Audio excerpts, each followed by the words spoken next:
51 years ago, a 2-year-old girl vanished from Balboa Park during a weekend family outing, disappearing without a trace and leaving her loved ones in agony and despair. Authorities suspected 2 women in gray clothing, seen leaving the area just before the incident, were involved. But no one knew who they were. There was no body and virtually no clues to follow, causing the investigation to quickly reach a dead end. Yet through all those years, one niece in the Parker family never gave up hope, clinging to the slim chance that the little girl from back then might still be alive somewhere alive. Then one day, while reviewing old case files and family DNA data, she discovered a crucial detail that everyone had overlooked. A detail powerful enough to turn the entire case upside down and shock the world in a way no one could have imagined. Before we dive into this shocking story, let us know in the comments where you're watching from. And if you enjoy this video, don't forget to subscribe. Autumn 1974 in California carried a strange mix of suburban calm and simmering social unrest. In La Mesa, a small community east of San Diego, residents still believed in the familiar safety of pale sunny mornings, streets shaded by eucalyptus trees, and the sound of children playing in front yards. Although television news had begun mentioning the rise of nomadic religious groups and scattered disappearances across the Southwest, most people in La Mesa continued their slow, comfortable routine, convinced that bad things couldn't happen here. The Parker family was one of those families. Mark Parker, 32, an electrician at a local company, was known as quiet but deeply devoted to his children. His wife Elaine, 27, an elementary school librarian, was attentive and careful, always noticing the smallest changes in their 2-year-old daughter. Little Emily Parker, soft brown hair, bright gray eyes, always clutching a small knitted doll, was the center of their world. The bond between Elaine and Emily was especially close. Whenever they went out, Emily held her mother's hand tightly and would only let go for a few steps to run and play, before immediately looking back for her mother's familiar face. On the morning of September 15, 1974, the family decided to spend their day off at Balboa Park, a huge, busy, but generally considered safe place. Mark drove the familiar route into San Diego, glancing back at his daughter playing with her little hat in the back seat. Elaine packed food, a few toys, and a picnic blanket, everything carrying the relaxed mood of an ordinary weekend. When they arrived, the lawns were already crowded. While Mark unloaded the car, Elaine walked Emily toward the playground area. And that was when the first signs of something unusual appeared. A woman in a gray robe standing at a distance, watching the families, her gaze lingering on Emily longer than normal. At the edge of the parking lot, an old white Dodge was parked crooked outside the lines. The engine was off, but the hood was still warm, as if it had only just stopped. Elaine felt a brief unease at the woman in gray, but with the park so crowded, she told herself it was just someone looking for a friend. Mark brought the food over near the play area. Emily happily ran in circles around the low bushes, never more than 5 steps from Elaine. In the moment, Elaine bent down to open the water bottle and told Emily to stay close. The little girl turned her head in another direction, as if responding to a very soft call. When Elaine looked up just seconds later, Emily was no longer there. Instinctively, Mark ran toward the path on the right, where he thought she might have gone, while Elaine's calls of her daughter's name grew louder and more frantic. A few nearby people said they had just seen a little girl walking with a woman, but weren't sure it was Emily. A picnic group tried to help search the bushes, playground equipment, and walkways leading to the parking lot, but it was useless. No one had clearly seen Emily's movements in those critical seconds. Elaine ran along the edge of the grass. Mark checked the public restrooms, both calling her name without answer. Only minutes passed, yet to the family it felt endless. Once they had searched the entire immediate area with no sign, Mark sprinted to the park ranger station, barely able to breathe as he tried to explain that his 2-year-old daughter had vanished in an instant. Seeing the father's panic, the ranger immediately picked up the phone, activated internal reporting procedures, and forwarded the information to dispatch. Just seconds later, The 911 center received the call from Balboa Park, logged at 10:21 a.m., confirming a missing 2-year-old under unknown circumstances. As soon as the data was entered, the missing child under 5 priority code was activated, forcing the nearest patrol units to respond immediately. Patrol car T-14 in the 6th Avenue area received the first call. T-22 was dispatched from the Zoo Drive side to help seal the zone. When T-14 arrived, they found Mark Parker standing beside the ranger station, still shaking as he repeated every detail of the last moments he saw his daughter. Another officer quickly approached Elaine, who was being comforted by bystanders, to assess whether the child had simply wandered off and rule out domestic issues or other emergencies. After a rapid review and cross-checking both parents' statements against the last confirmed sighting, police confirmed this was not a typical toddler wandering case, nor a relative taking the child without notice. A sudden disappearance in seconds in a crowded public place was classified as high risk, triggering the established emergency response protocol. The playground area was locked down immediately. The zone around the slides, sandpit, south lawn, and paths to the parking lot was taped off, allowing only authorized personnel inside. An officer was posted at each main exit to prevent anyone from leaving until interviewed and cleared. Meanwhile, another team began collecting initial data to define the search radius. Based on Emily's last known location, the distance to the parking lot, and witness reports of a woman in gray seen just before the disappearance, patrol units established an initial 300-meter search radius that covered the entire playground. The eastern stone path, the lawn leading to the Japanese Friendship Garden, and the dense bushes near the Prado. To ensure every possible direction was covered, searchers were divided into 3 teams. One swept walkways and routes to the parking lot. The second checked concealed spots behind bushes, low structures, and side paths. The third patrolled the outer perimeter, looking for disturbed ground, abandoned items, or unusual tracks. Each subsection was checked twice.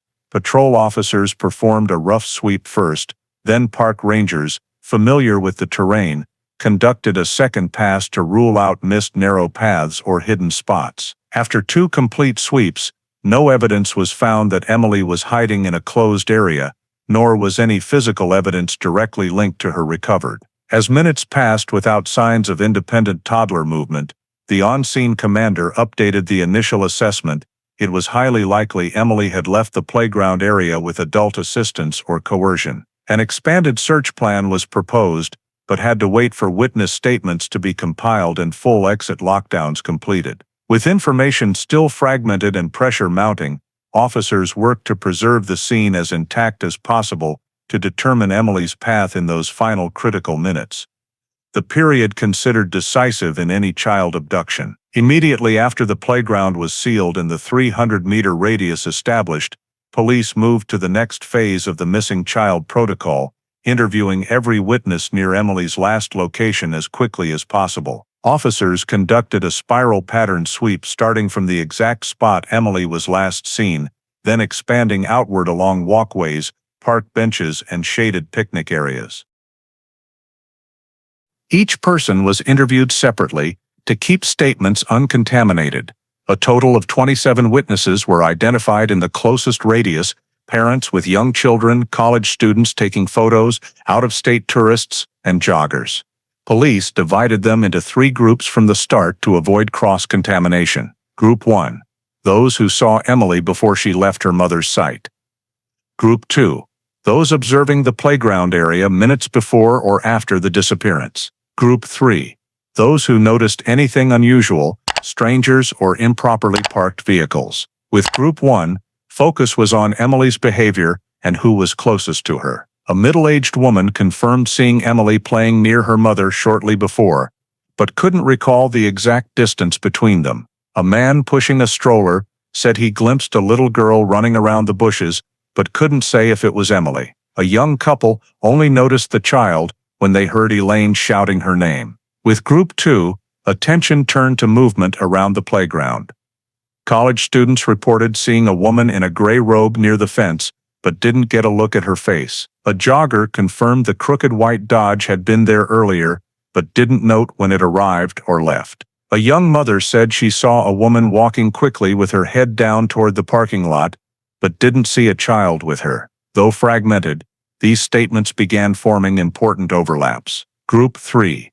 Those who noticed odd behavior was considered most valuable in the early stage. A truck driver said he had seen a similar long gray coat in the park weeks earlier, but wasn't sure it was the same person. An Arizona tourist described the white Dodge as older, probably early 1970s, and vaguely recalled a small decal on the rear window. Another witness saw a woman standing alone on the eastern walkway, not talking to anyone and keeping her distance from families. When all data was compiled, police created a table of recurring elements: a woman in light gray clothing, the crooked white Dodge, and heavy foot traffic at the exact time of disappearance. These recurring points were prioritized.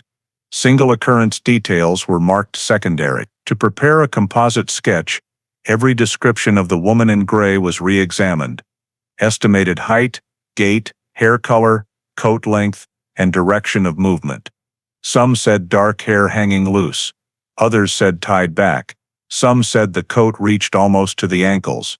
Others only to the knees. However, the three details most witnesses agreed on were the pale gray color, walking quickly, but not running, and staying at the edge of the playground rather than entering the crowd. Parallel to the woman's description, police refined details of the white Dodge. Most witnesses didn't see the license plate, but many agreed it was an older boxy, early 1970s model. Two witnesses described a long scratch on the driver's side door, a rare detail that would prove valuable when cross-referencing suspect vehicles later. Immediately after completing the categorization of witness statements and compiling data from the first round of interviews, the scene commander promptly transferred all descriptions related to the woman in gray to the San Diego Police Department's sketch artist unit to begin creating a composite sketch. The process was conducted in a separate, isolated workspace to eliminate interference from noise and activity of other units, while ensuring absolute focus from both the witnesses and the forensic artist. The four witnesses identified as having the closest and longest observation of the suspect were brought in individually, in sequence, and were not allowed to interact with or see each other's descriptions until each image interview round was fully completed.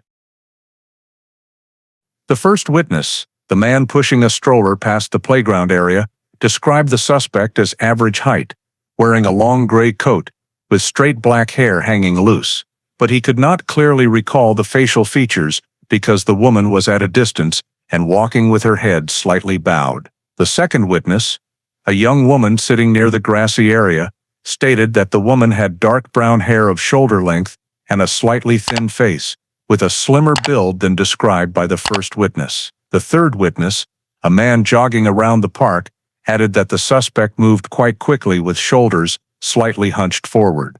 But he also could not get a clear view of the face. The fourth witness, judged to have the best vantage point, confirmed she saw the woman standing near the playground fence for several minutes, long enough to notice that the hair appeared tied back in a low ponytail at the nape-high cheekbones and a straight nose bridge. The conflicting hair descriptions, loose and straight, shoulder length, or tied back, forced the artist to work in a direction that focused on features independent of temporary hairstyle. When cross-referencing all information, police identified three recurring points mentioned most consistently. The suspect wore a light gray coat that extended at least past the knees, had a slender build and rapid gait, and consistently kept her head slightly lowered, making direct frontal facial observation difficult. Based on these three characteristics, the artist began constructing a provisional facial layout with an overall elongated face shape, slightly long face, prominent cheekbones, straight nose, thin lips, and sharp bone structure. Witnesses were brought back in successive rounds to refine small details such as eyebrow thickness, chin slope, or degree of facial gauntness. Each witness viewed the sketch privately and provided feedback. The artist then combined agreed-upon elements and eliminated contradictory ones. Certain details were retained due to their high consistency, The gray tone of the coat, the width of the collar, and the overall out-of-place or non-blending impression the witnesses described about the woman. Once the initial sketch reached a provisionally acceptable stage, police re-examined statements to clarify factors that could reinforce or alter visual details, such as lighting conditions, exact standing position, and each witness's viewing angle at the moment the suspect appeared. One witness noted that morning sunlight may have made the hair appear lighter than it actually was. Another emphasized that the suspect frequently turned her face toward the park's edge, so the visible angle was three-quarter or profile, rather than full frontal. These details enabled the artist to fine-tune the head tilt and the way light fell across the face in the composite. After nearly 2 hours of continuous work, the first composite sketch was completed. A woman approximately 35–45 years old, with a long face, pronounced cheekbones, high nose bridge, deep-set eyes beneath gently arched eyebrows, and hair depicted at a changeable length, but kept in a neutral style to avoid erroneous conclusions. The light gray coat was the most clearly rendered detail, as it was both the most frequently mentioned and the most recognizable feature for public release. When the drawing was presented to the scene commander, police conducted a final check for consistency with initial statements, then photographed it and forwarded it to the internal communications unit to alert all teams searching the Balboa Park area. The goal was to locate any individual with a similar appearance or anyone who had left the vicinity close to the time Emily disappeared. Concurrent with internal distribution, the composite sketch was also prepared for limited release to supporting agencies at the park, to increase identification chances while still avoiding public panic during the phase when no definitive conclusions had been reached. The completion of the suspect composite marked the first step in clearly visualizing the individual potentially directly involved in Emily's disappearance and served as the foundation for police to pursue the next investigative directions more concretely. Immediately after the composite sketch was completed and distributed to the units sweeping the park area, the San Diego Police Department's crime scene team moved on to the next critical step, collecting every remaining piece of physical evidence within the zone identified as directly connected to Emily's disappearance. The process began with marking every potential evidence location using small plastic stakes and colored tags to ensure that every mark on the ground was documented before it could be disturbed by people or the environment. The focal point of the marked area was the exact spot where Emily was last standing, near the edge of the grass and right next to the low shrubbery where her mother said she had turned away for only a few seconds. One officer was assigned to measure the precise distances from each piece of evidence to that central point using a tape measure, while simultaneously taking wide-angle, medium, and close-up photographs for the investigation file. These images would later be used to reconstruct Emily's possible movements, as well as those of any adult who might have approached her in that brief window. The first item identified was a light pink plastic children's hair clip, the common type, lying near the edge of a smooth dirt patch that connected the playground to the pedestrian walkway. Elaine confirmed it belonged to Emily and even remembered fastening it into her daughter's hair just minutes before the incident. The clip showed no signs of being stepped on, suggesting it fell with minimal force, possibly as the child turned her head or was quickly picked up. The area around the clip was left undisturbed.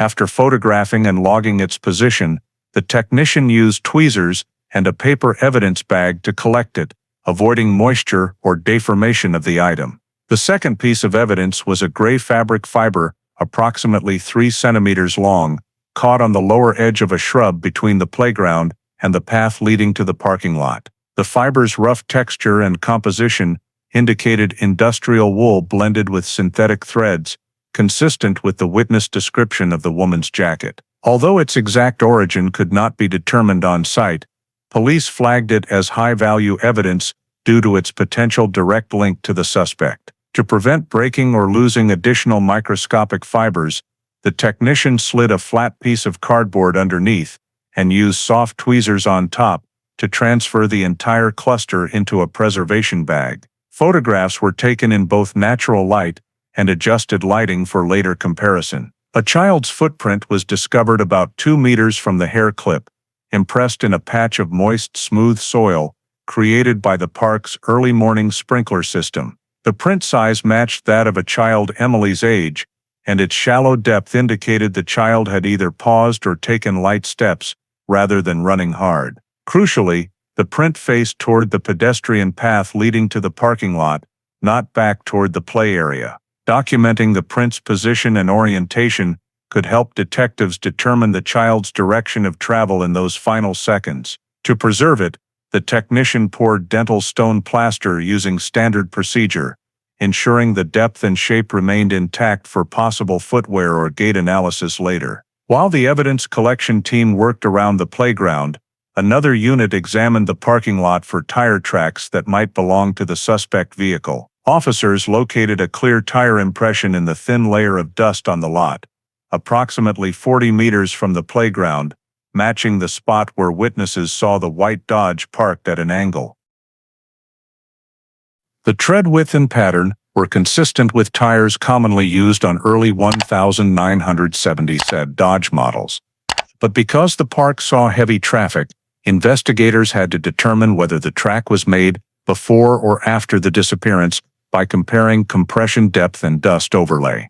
One technician crouched for a closer look and noted that the displaced dust particles were sharply pushed aside, indicating the vehicle had moved shortly before the track was discovered.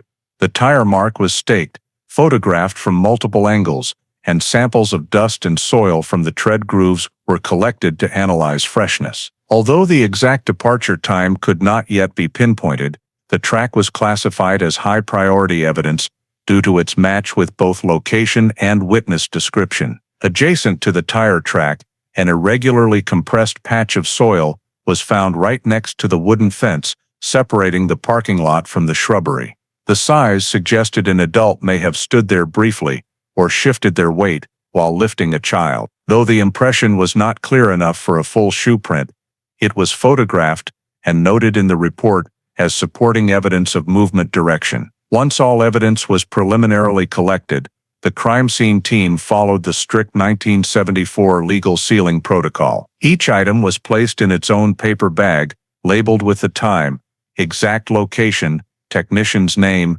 and corresponding zone code. The bags were sealed with special evidence tape bearing overlapping signatures to ensure tampering would be obvious. Larger items such as the plaster cast of the footprint and tire impression were transferred to padded specialty boxes. A scene report was completed on site, including a scaled diagram of the area, relative coordinates of each item, ground conditions, temperature, surface details, and environmental factors that could affect evidence integrity. All items were then transported to the department's temporary storage pending transfer to the lab. The on-site evidence collection concluded after more than 2 hours, marking the completion of the critical first step in securing traces that might relate to Emily's disappearance during that brief but decisive window. Immediately after the crime scene team finished collecting and sealing evidence in the central playground area, the scene commander shifted to the next phase, an internal search of Balboa Park,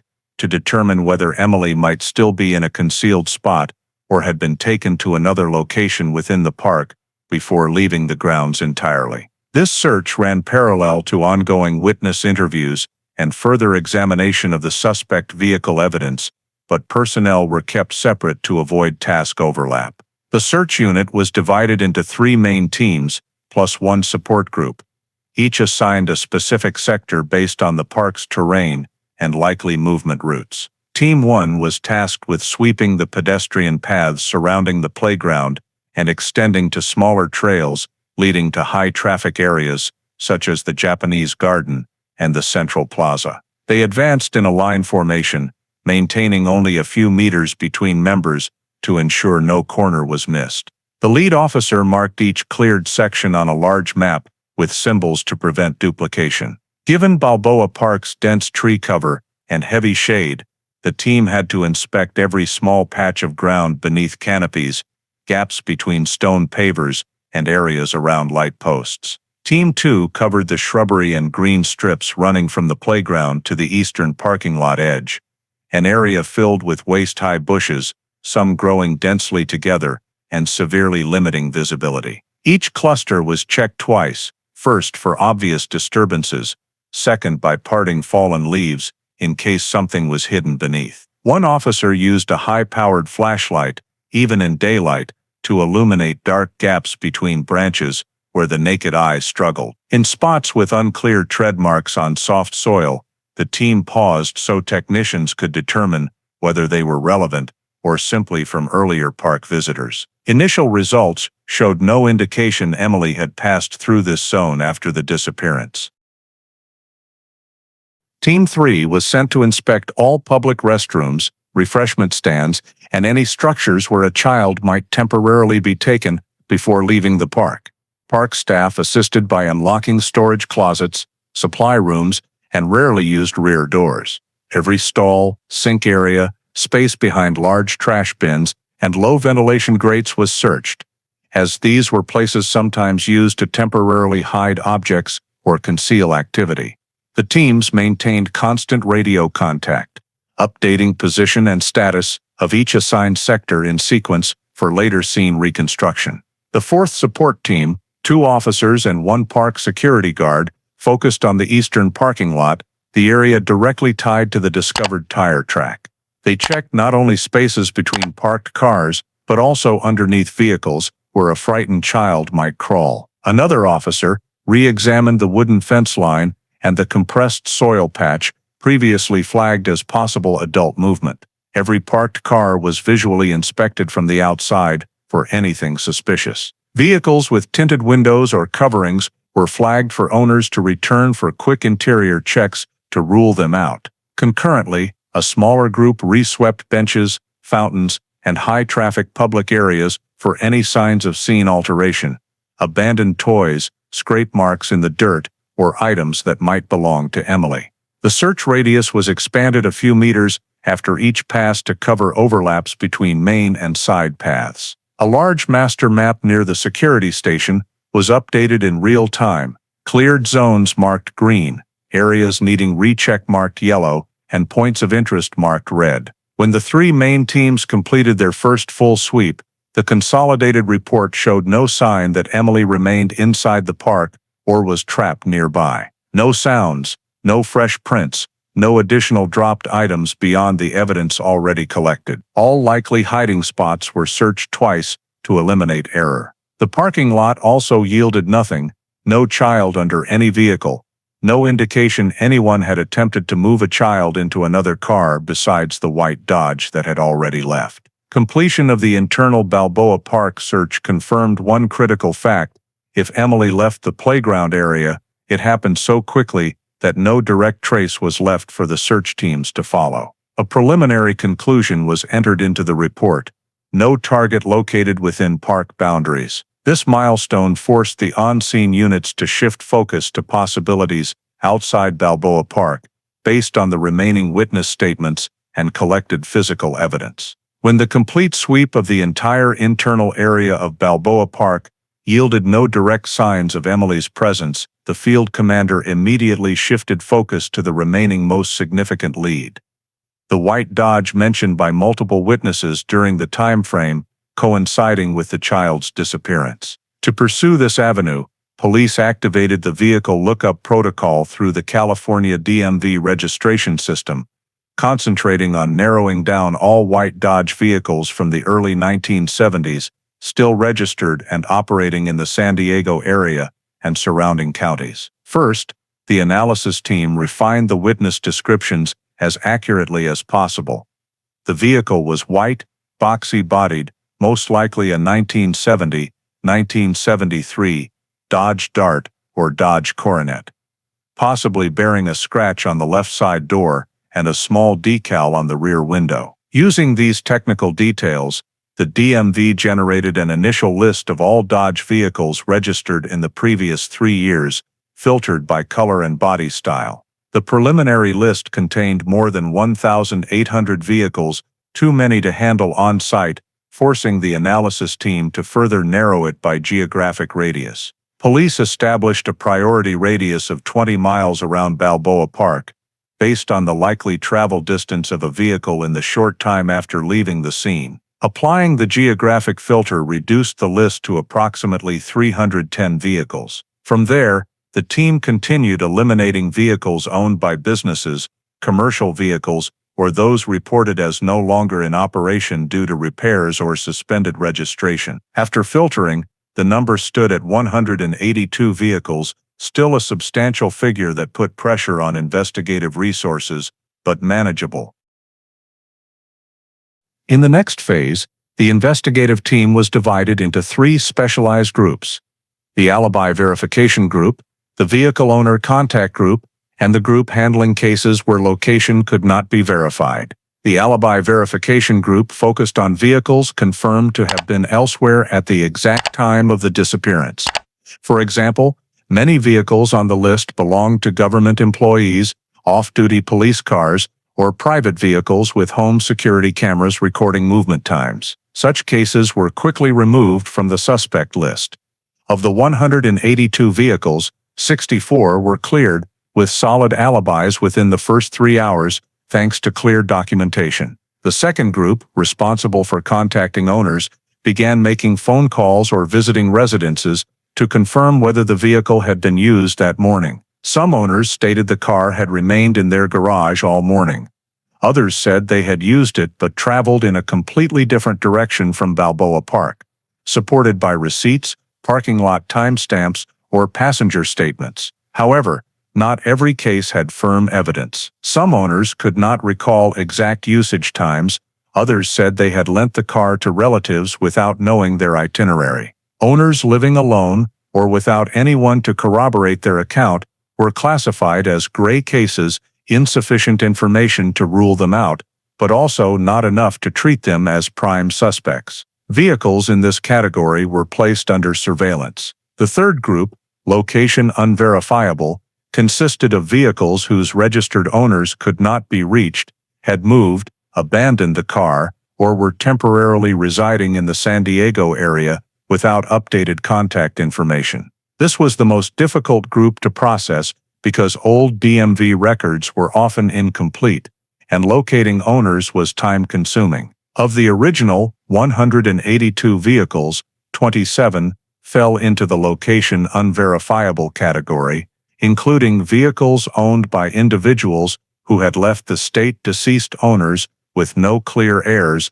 and vehicles registered to post office boxes, making tracing extremely difficult. Among these, 3 vehicles stood out because they closely matched witness descriptions. All were white, 1972 Dodges, registered in the San Diego area, with no verified location or activity on the morning of the disappearance. Notably, one of them had received a parking citation several weeks earlier in a park not far from Balboa Park, suggesting the owner might frequent the area. All information related to these 3 vehicles was flagged in red on the investigation board and entered into the priority processing system. Police continued cross-referencing with witness statements to check for matches in timing or specific features, such as the small decal on the rear window or the left side scratch mentioned by one witness. Officers were assigned to canvass the 3 registered addresses and check repair records from local garages to determine whether anyone had recently brought in a scratched white Dodge for repairs. This detailed classification into 3 groups, alibi confirmed, suspicious, and location unverifiable, gave investigators a clearer picture of where to concentrate efforts while eliminating more than half the unrelated vehicles in just a few hours. Although no vehicle had yet been found that matched perfectly or whose exact location at the time of the abduction was known, this initial tracing step was the only way to reduce the pool from hundreds of cars to a small group with potential relevance, laying the groundwork for continued surveillance, verification, or tracking in the critical hours that followed. Immediately after the white Dodge list was categorized into 3 groups and narrowed to a handful of suspicious vehicles, the field commander ordered a second round of witness interviews focused exclusively on the vehicle. The goal was to obtain additional statements from people near the parking lot at the exact time of Emily's disappearance or from those traveling through park entrances and exits who had not yet been interviewed or questioned in detail. The investigative team expanded the canvassing area from the playground to the entire roadway surrounding the east parking lot and secondary paths leading to Park Boulevard. They approached groups packing up belongings, pedestrians, late-arriving park staff, and tourists taking photos near the lot. Everyone who might have seen a vehicle leaving was asked the same standardized set of questions to ensure consistency. Among the new witnesses, a middle-aged man reported seeing a white Dodge leave the parking lot a few minutes before hearing a woman desperately calling a child's name. He couldn't recall the exact time, but believed it was between 10:10 and 10:15 a.m. When asked about the license plate, he vaguely remembered the first letter being either A or K, though he wasn't sure whether it was a California plate or from another state because sunlight glare obscured the background color. Another witness, a young woman with her friend, remembered the Dodge having a long scratch on the left door, matching the first-round description. More importantly, she was certain the car turned toward Park Boulevard rather than deeper into the park, exiting the lot almost immediately. This statement helped narrow the probable escape route and provided a tighter time window for cross-referencing with the suspect vehicle list. A tourist from Arizona provided another key detail. While passing the lot,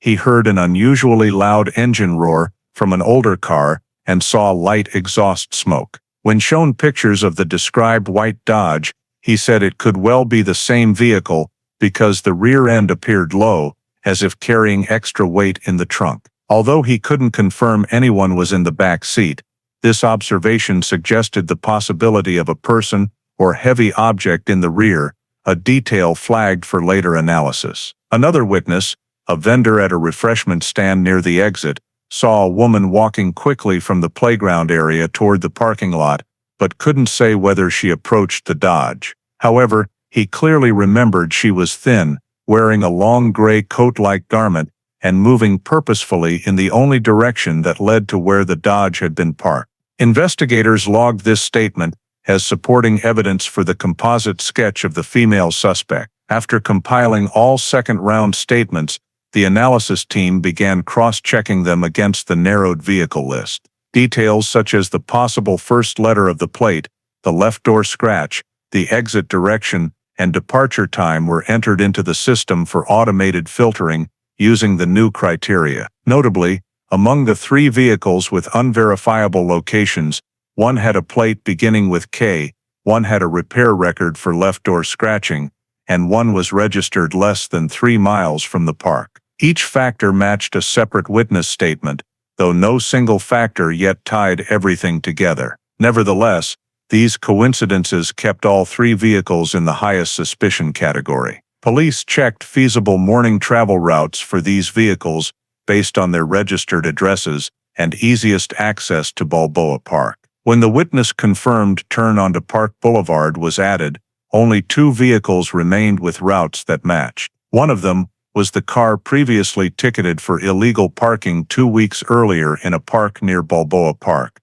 further elevating its priority. Using the newly gathered data, police prepared a consolidated chart for continued processing, probable plates, exit direction, scratch evidence, and likelihood of carrying extra weight. Although still insufficient for a direct conclusion, the data were strong enough to reduce active surveillance to a very small group, setting the stage for a more focused and accurate next phase of investigation. Immediately after the second round of witness interviews provided additional data about the white Dodge's departure direction and the behavior of the gray-coated woman, a new detail emerged from the collected statements.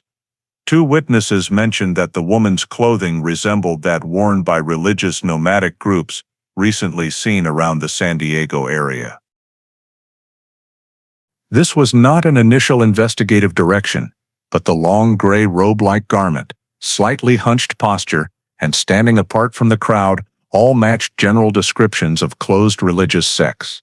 Police, therefore, activated the protocol to gather data on nomadic organizations recorded within a 50-mile radius of Balboa Park. The Special Records team immediately pulled lists of small religious organizations, traveling groups, and semi-nomadic communities that local police had encountered in the 12 months prior to the incident. Among them, the Southwest Light Commune, a small group of approximately 8 to 12 people traveling in old vans and pickup trucks, stood out because it had been reported in El Cajon and Mission Valley during the same summer. Records showed the group typically wore long gray or light brown robes, interacted little with outsiders, and followed no fixed route. Police identified this group as the first to examine because its members' appearance closely matched the composite sketch of the woman seen in the playground area before Emily vanished. To establish travel patterns, investigators retrieved an El Cajon police report from late July documenting the Southwest Light Commune setting up a temporary camp on vacant land and leaving the next day after being told not to occupy public space. The report noted they departed westbound on I-8 towards San Diego, consistent with the possibility they passed through the Balboa Park area in subsequent weeks. Another record from Mission Valley documented the group's presence in early August, but with no violations. The file contained only basic notes on clothing and lifestyle. After confirming these two prior sightings, police searched for any trace of the group in the 1 to 2 weeks immediately before the disappearance. A park security officer near La Mesa, a location not far from the Parker residence, reported seeing 2 women in long gray coats walking the area early, one morning in late August, carrying large cloth bags and speaking to no one. Although he could not confirm they belonged to the Southwest Light Commune, the sighting was added to the file due to matching clothing and reasonable timing.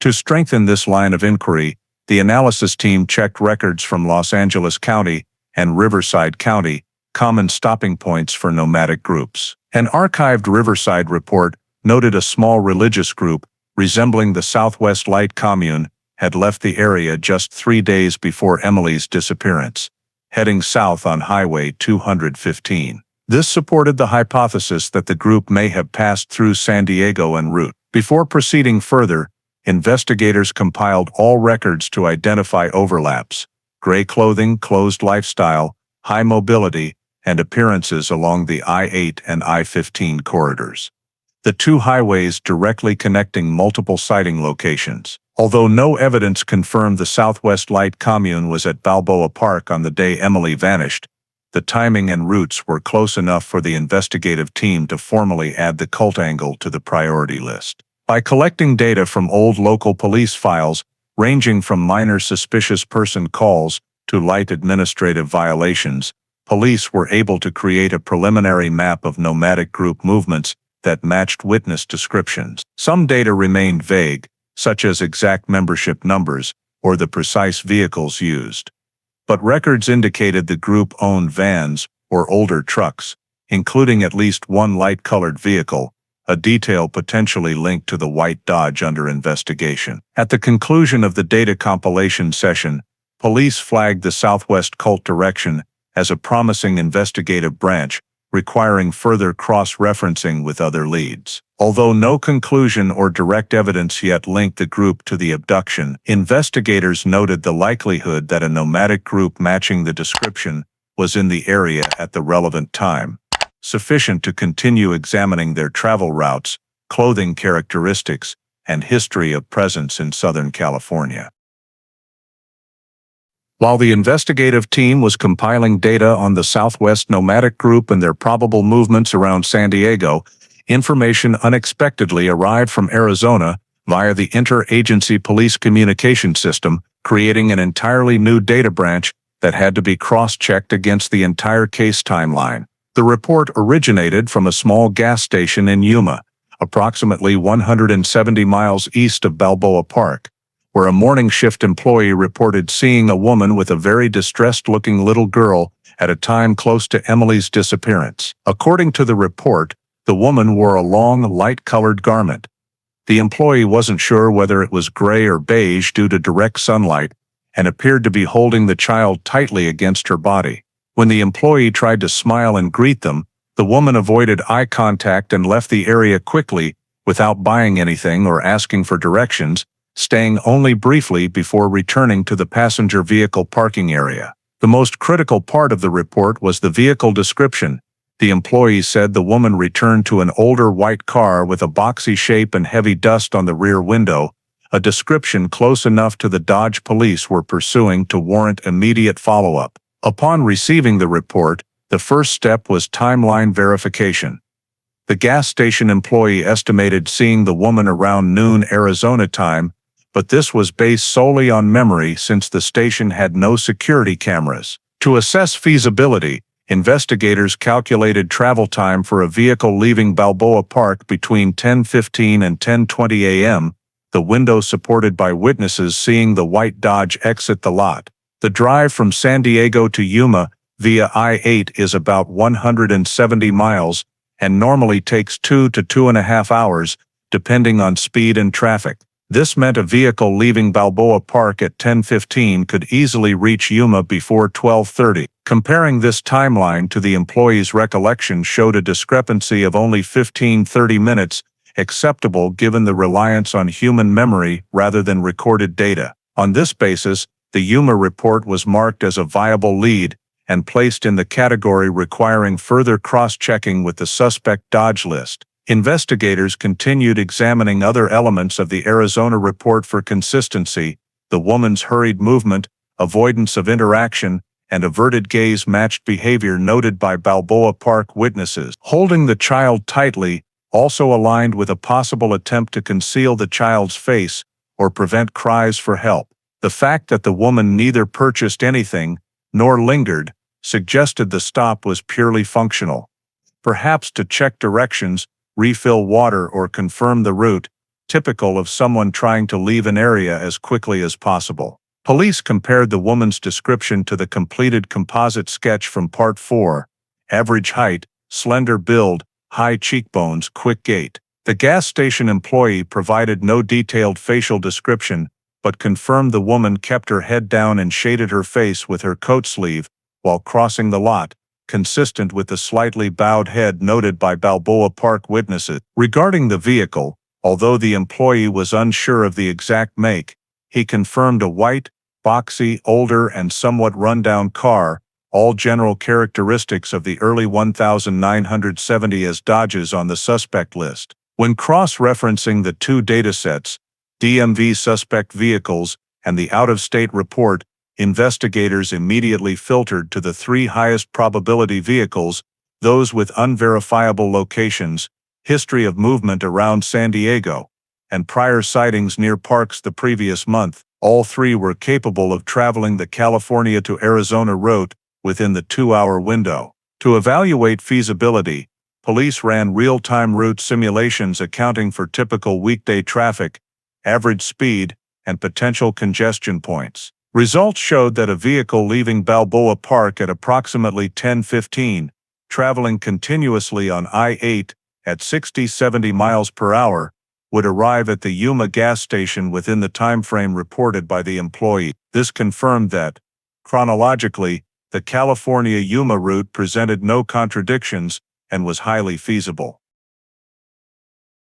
The Yuma lead was therefore elevated to the priority verification category, ranked equally with information about the white Dodge and the gray-coated woman in San Diego.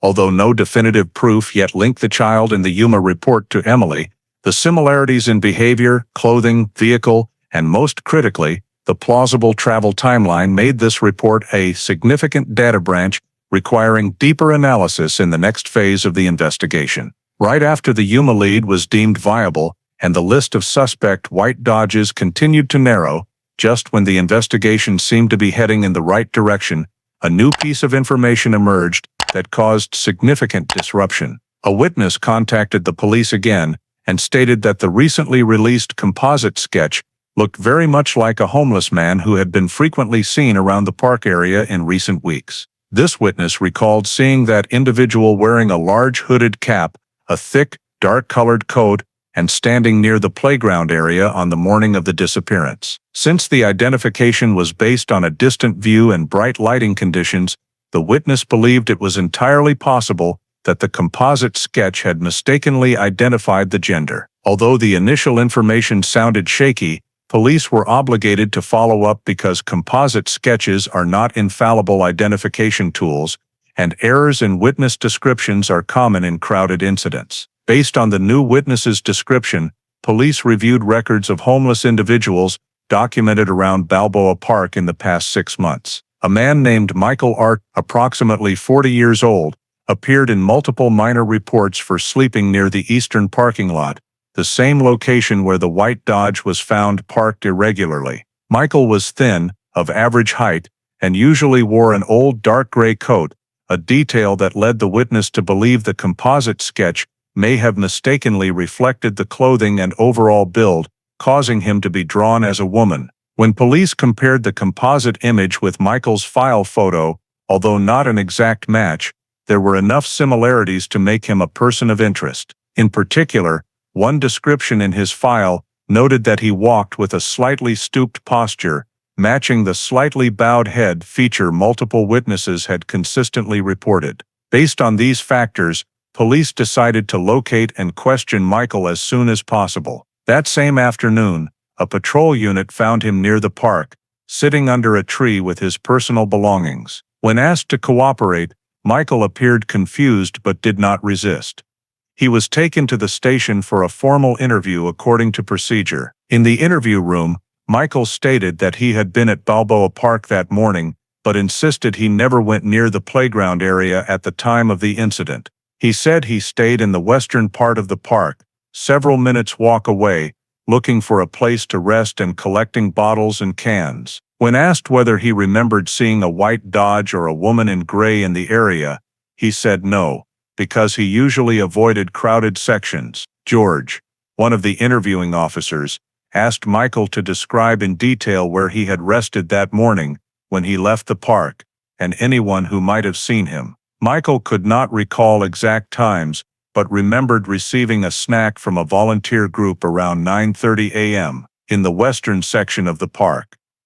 Police verified this by contacting the volunteer organization that distributed food on Sunday mornings. A volunteer confirmed that their group was in the western area at that exact time and had seen a man matching Michael's description. This increased the credibility of Michael's statement, but police still did not rule out the possibility that he could have moved from the western area to the playground in just a few minutes. The areas were not that far apart on foot. To lock down the timeline, police continued questioning Michael about when he left the park. He said that after receiving food, he walked along a trail to the northern lawn and rested there for nearly an hour. When asked for a precise location, he gave a specific landmark, near a small monument between 2 rows of large trees.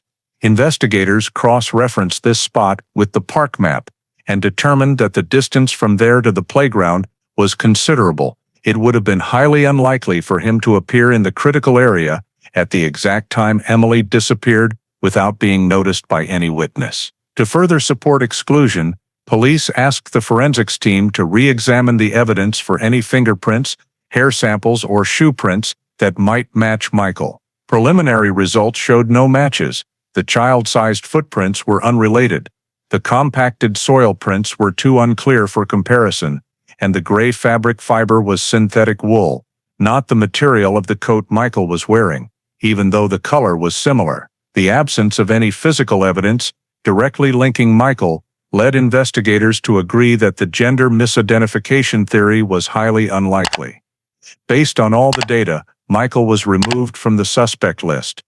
However, the process was not quick. Locating, detaining, interviewing, and verifying his alibi took nearly 6 hours, critical time when every minute could affect gathering accurate information about Emily. The final interview report clearly stated, "No physical evidence or contradictory statements indicate the subject's involvement in the disappearance. Excluded." Although this verification cleared a false lead, it simultaneously disrupted investigative momentum and consumed time that should have been devoted to higher priority avenues. Misidentifying an individual forced police to reassess the accuracy of witness accounts and the degree of reliance on composite sketches in situations where visual factors are easily distorted by fast-moving events and changing light conditions. Immediately after confirming Michael was not involved and closing the erroneous suspect file, the field commander returned to the primary investigative avenues and activated an expanded search phase to compensate for the time lost processing that mistake. Additional units were pulled from San Diego's suburban patrols, with the goal of extending the search radius to 50 miles from Balboa Park, covering all routes leading to the Imperial Desert eastern suburbs and along Interstate I-8. The main highway any vehicle leaving San Diego toward Arizona would have to take. Search teams were divided into smaller groups, each responsible for a different sector.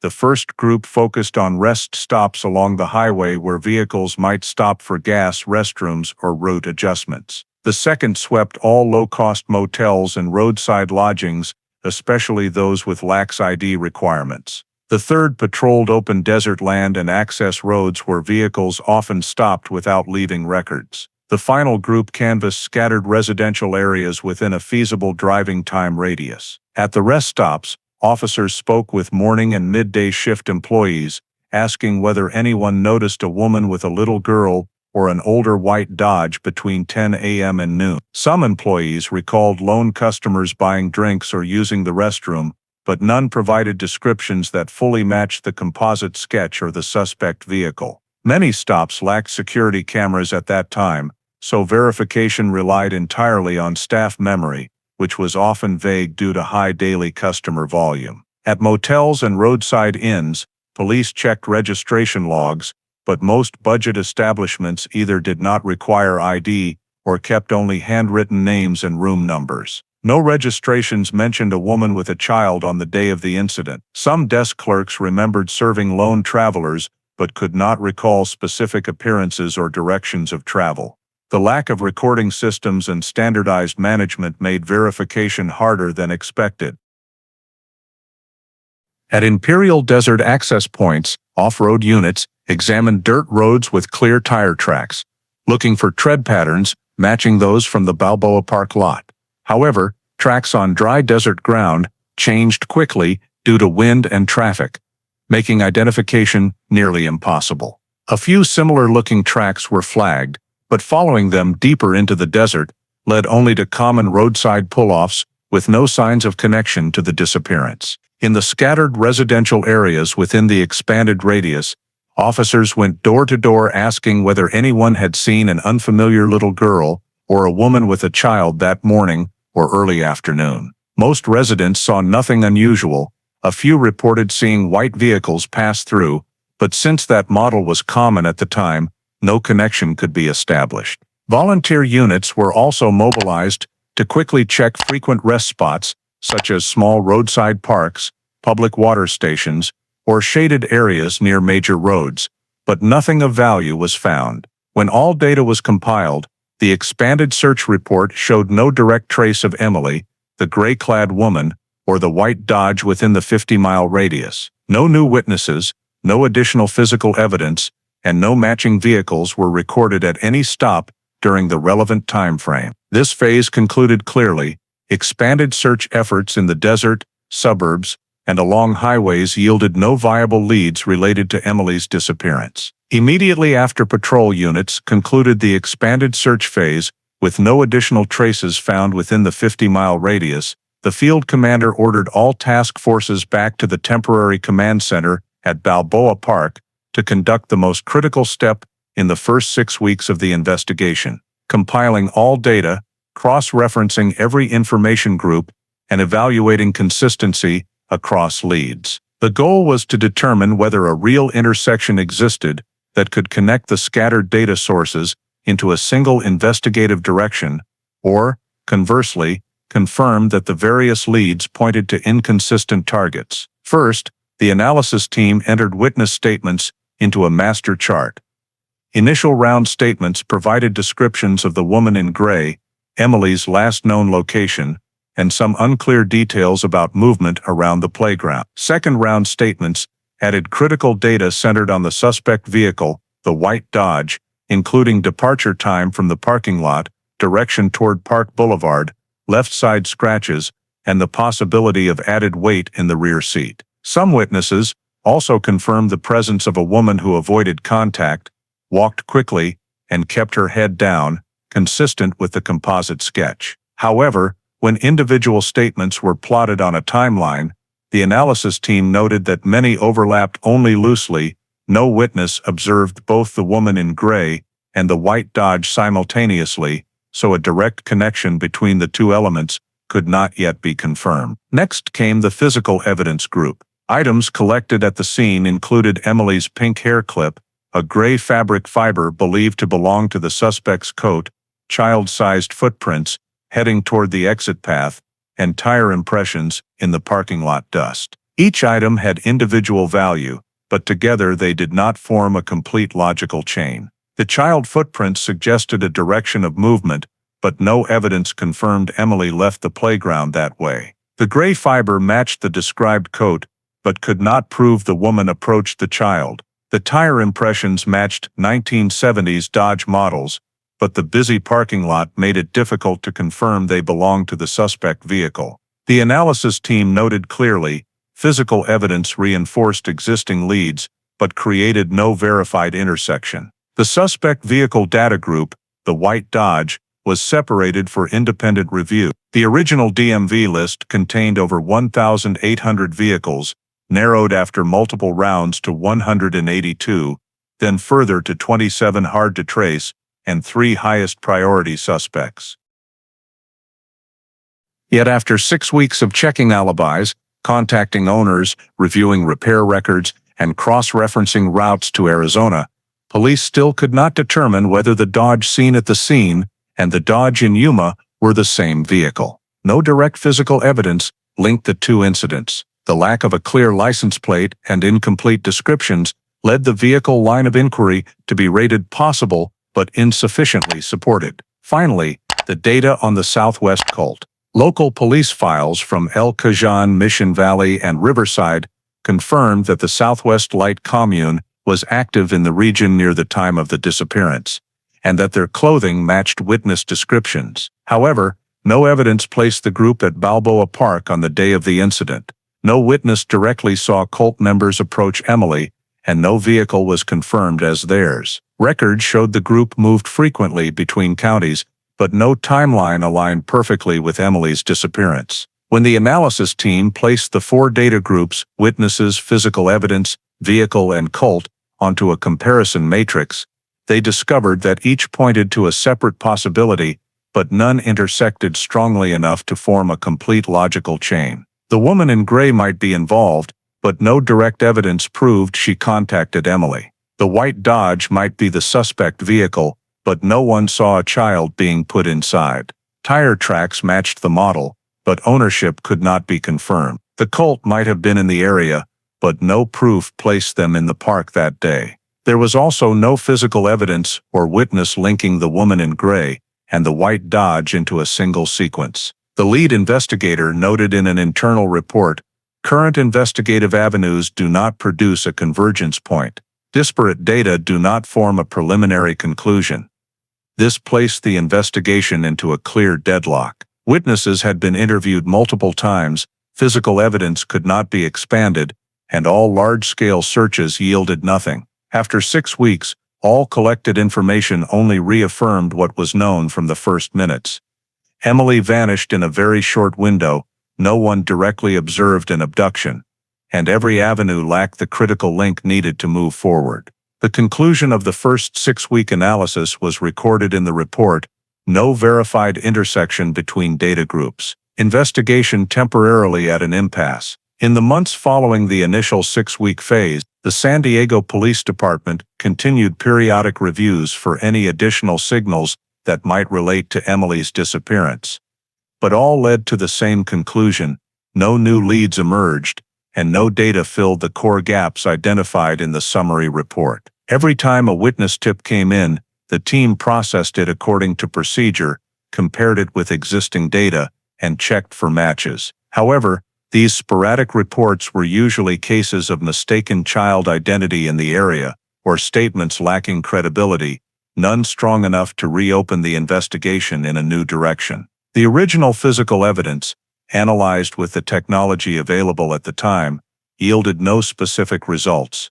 No reliable identification information could be extracted from the fabric fiber or tire tracks, and nothing clarified the suspect's direction of travel. In that context, the file was updated only with simple notes, no new leads developed, no confirmed connection between suspect elements. Over time, the original investigators assigned to the case were gradually reassigned to other units due to increasing workloads and more urgent cases. Although the Parker family continued contacting the department for updates, Emily's missing person file received less and less attention, primarily because there was no new substantive data to work with. By the end of 1981, when the San Diego Police Department's annual report summarized unresolved cases, Emily's case was classified under non-advancing missing juvenile cases, with no clear remaining leads to pursue. The decisive moment came in early 1982, when the Missing Children Investigation Unit submitted a final report to command recommending the file be moved to inactive status per regulations for cases no longer feasibly under active investigation. This meant the case was not legally closed, but would no longer be actively worked, and would only be reopened if credible new information surfaced. After an internal board reviewed and agreed there were no new factors to reassess, File CA-74EP was stamped cold case, marking the transfer of responsibility under standard procedure. Long-term storage at the California Department of Justice, all documents, evidence, scene diagrams, witness statements, investigative reports, and the composite sketch were packaged according to archiving protocol and moved to central storage along with other unsolved 1970s disappearances. A minimal copy of the file was retained at the local police department for family liaison purposes, while the official master file entered the DOJ cold case system. At that time, no one in the investigative unit could have predicted that technological limitations and procedural constraints of the era would keep Emily's disappearance dormant in storage for decades. The final summary report of this phase stated clearly, no new evidence developed, no progress. File archived under cold case procedure. In early 1975, nearly a year after the disappearance of Emily in San Diego had gone cold and the case was moved to cold case status, a small but later crucial event unexpectedly occurred in the town of Prescott, Arizona, more than 300 miles northeast of San Diego. At that time, Prescott was a quiet community, mostly longtime residents and religious families, with daily life revolving around the local church and small community activities. On a late February morning in 1975, while staff at First Hope Community Church were preparing the fellowship hall for a children's Bible study class, two unfamiliar women appeared at the back door of the church, carrying a little girl, approximately 2 to 3 years old. Church staff noted that both women were wearing long, light gray coats that were loose-fitting and reached nearly to their ankles, clothing similar to that worn by nomadic or traveling religious groups that occasionally passed through the outskirts of the area. They did not introduce themselves, did not mention where they were from or why they were in Prescott, and only said that the child needed to be kept safe and that they could no longer keep her with them. When a staff member asked the child's name, one of the women answered very softly, almost inaudibly, then both quickly urged that the girl be taken immediately. They provided no paperwork, no birth certificate, no family verification, not even an explanation of their relationship to the child. What stood out most was their guarded behavior. Both avoided direct eye contact, spoke very little, and appeared tense, as if in a hurry to leave. When the staff member asked them to stay a few minutes to fill out the standard intake form for an abandoned child, they flatly refused and repeated only one sentence, "Please take care of her." Immediately afterward, they turned and walked quickly toward the empty lot behind the church. According to the staff, they did not say goodbye or leave any contact information. One of them carried a large cloth bag and walked very carefully, while the other kept looking back toward the road leading to the highway, behavior that suggested they were afraid of being seen or followed.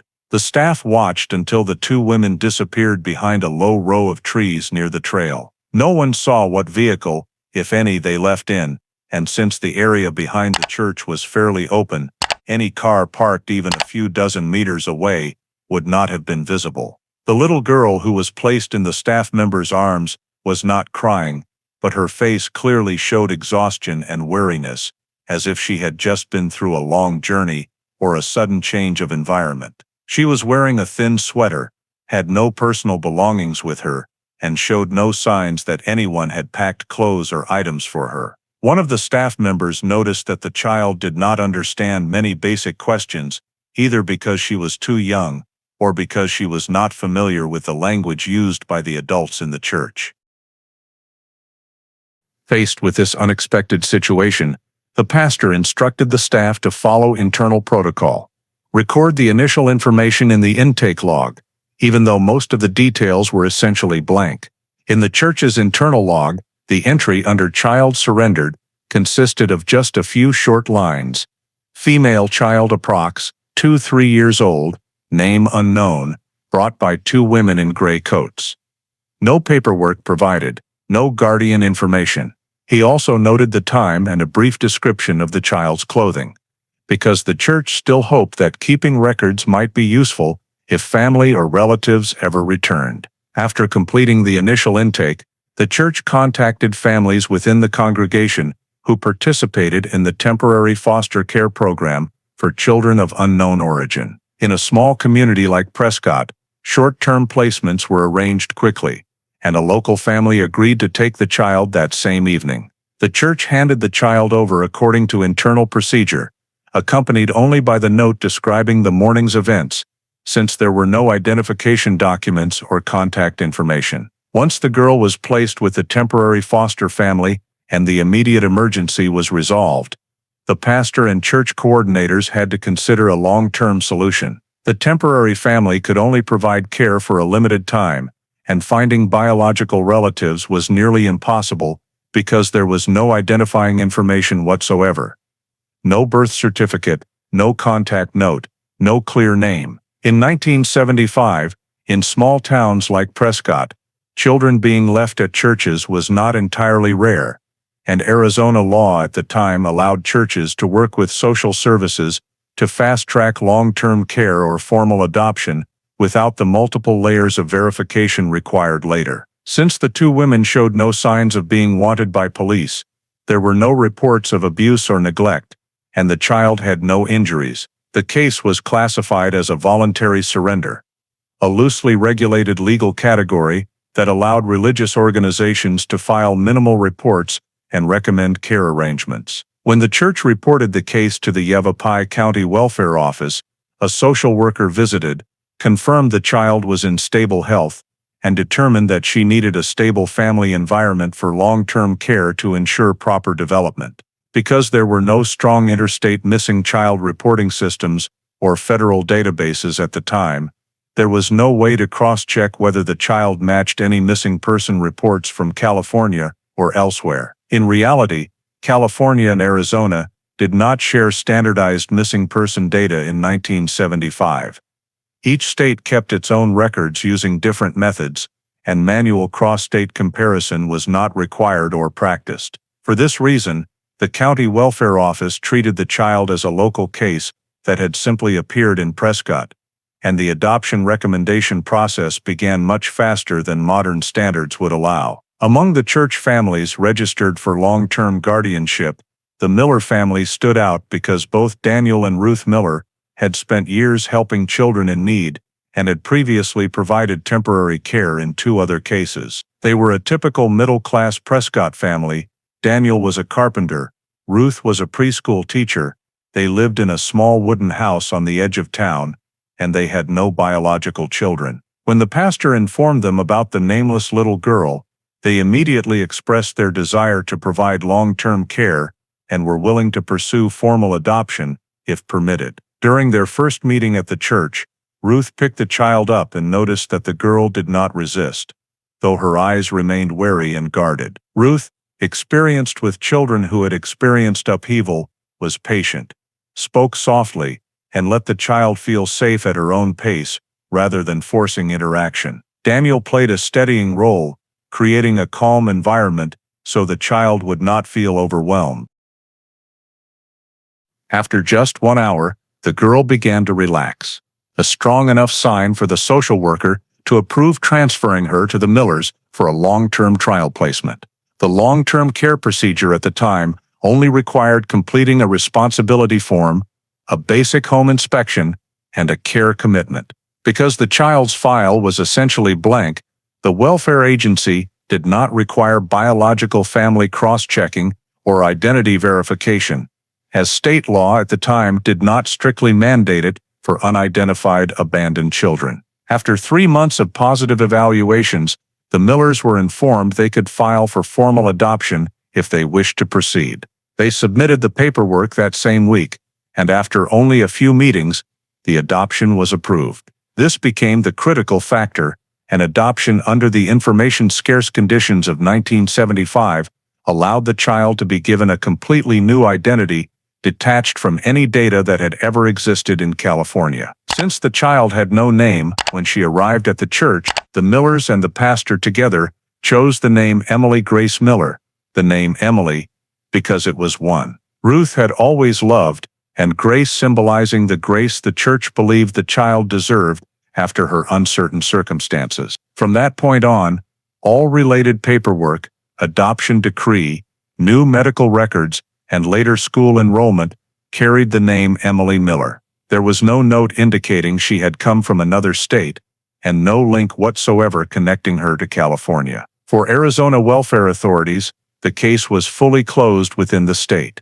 No one questioned the possibility that she might be a missing child from elsewhere, because California records had no interstate notification mechanism, and Prescott had no reason to suspect anything. Emily grew up in the Miller family as a fully legal adopted child with a complete identity, and no one in Prescott ever imagined her origins were tied to anything beyond that February morning in 1975, when 2 women in gray coats brought her to the church door. No Arizona agency knew that, at that very time, a California missing child case had been archived in the cold case files, and the only connection between the 2 events was a little girl handed over without papers, carrying a past that had completely vanished outside the legal system of the era. When Emily officially became the Millers' legal daughter, her life turned a completely new page, far more stable and peaceful than the mysterious circumstances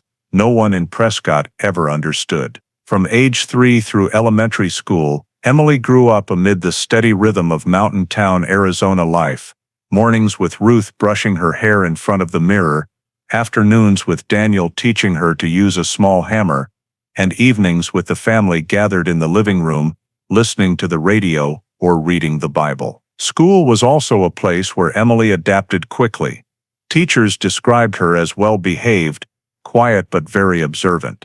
She showed talent in creative activities, drawing with crayons, cutting paper, building models with wooden blocks. Those skills helped her fit in with peers, even though her reserved nature meant she rarely initiated contact. Teachers occasionally noted that Emily had unusually sensitive reactions to loud noises or sudden environmental changes. For example, when a classroom door slammed shut because of wind, she would startle and press herself against her chair, looking anxious for a few seconds. Some teachers considered this normal for a child who had experienced a change in living situation, and since she was healthy and polite, no one treated it as a red flag requiring special attention. In her early school years, Emily had no clear chain of memories from before Prescott, but Ruth sometimes noticed her asking very specific questions, such as, "Did I ever live somewhere else?" or "Do I have anyone I don't remember?" Ruth always answered with the truth she knew. Emily had been brought to the church, and the Millers were very happy to welcome her into their home. By the time Emily was 7, a few fragmented memories occasionally surfaced in conversation while she was drawing or playing alone. Once she told Ruth she remembered big bushes and shouting far away, but when Ruth asked for more details, the child couldn't explain. Another time, during a heavy rainstorm at night, Emily woke up crying and said she saw someone in a long coat, standing in the dark.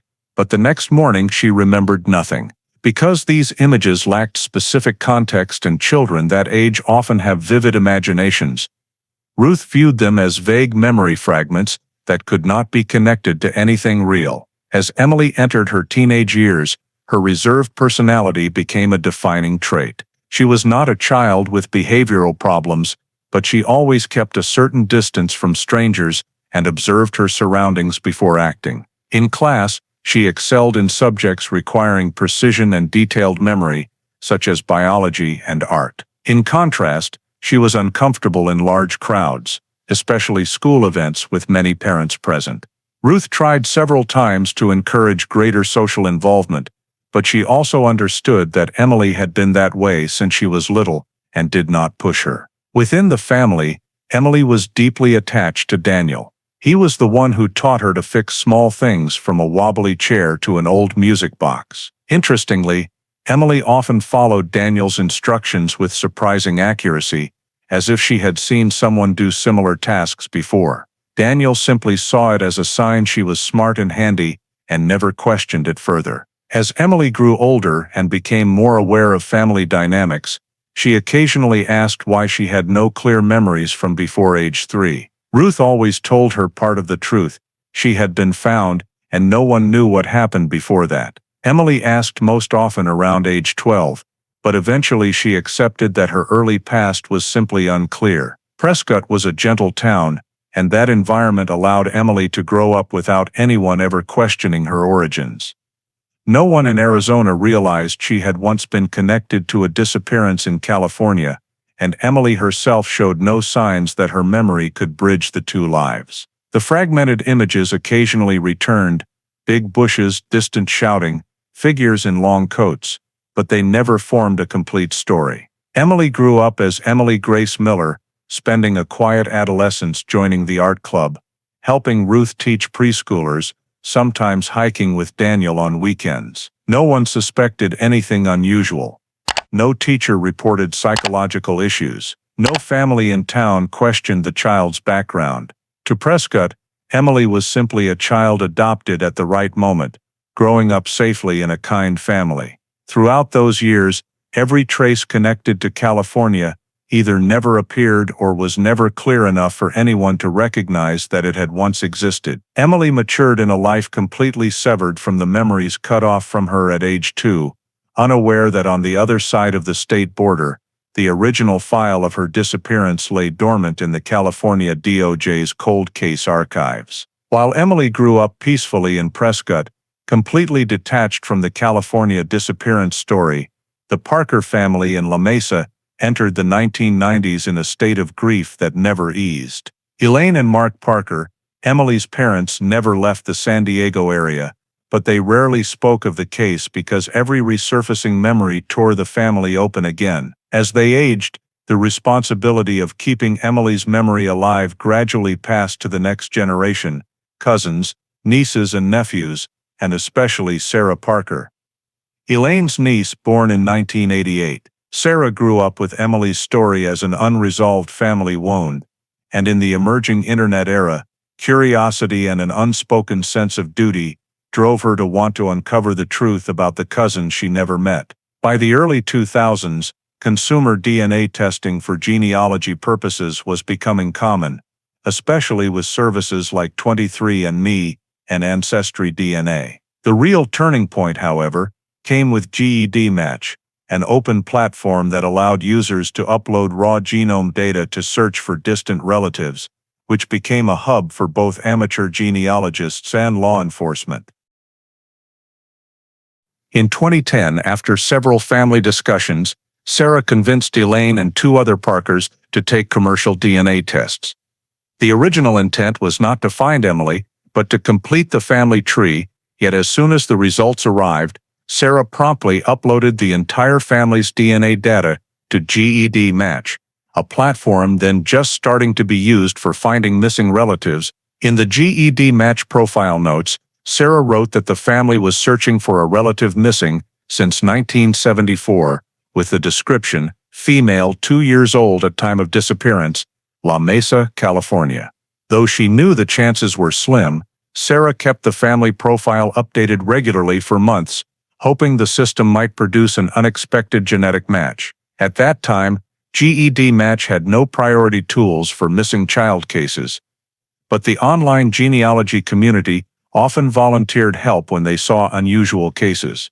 For nearly the first 2 years, however, Sarah received no significant matches, only very distant relatives or irrelevant coincidences. At the same time, Sarah began researching NMEC, the only U.S. organization dedicated to receiving, maintaining, and assisting long-term missing children cases. In 2011, she sent her first email to NCMEC, detailing Emily's disappearance and attaching everything the Parker family still had, a copy of the original San Diego police report, the 1974 composite sketch, a family photo of Emily taken a month before she vanished, and Elaine's personal notes. In the email, Sarah also emphasized that the family had uploaded DNA to GED Match and asked whether NCMEC had any federal cross-referencing mechanism. The organization replied that the case was nearly 40 years old, but if DNA data was available, they could enter it into the NAMUS system or store it for future analysis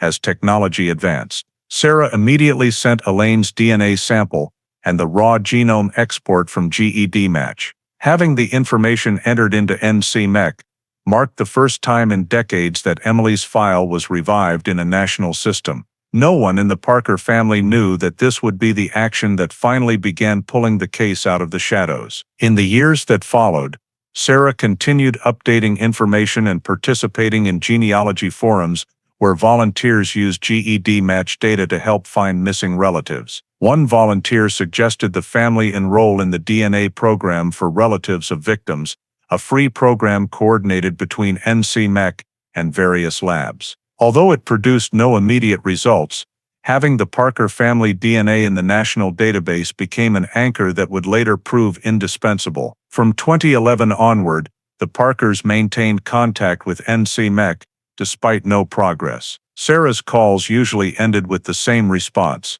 no DNA matches yet, but she persisted. Over time, Emily's older relatives passed away or no longer had the strength to follow the case, and Sarah became the only family member still actively maintaining the DNA profile and adding information whenever new features became available. Notably, she never called it hope.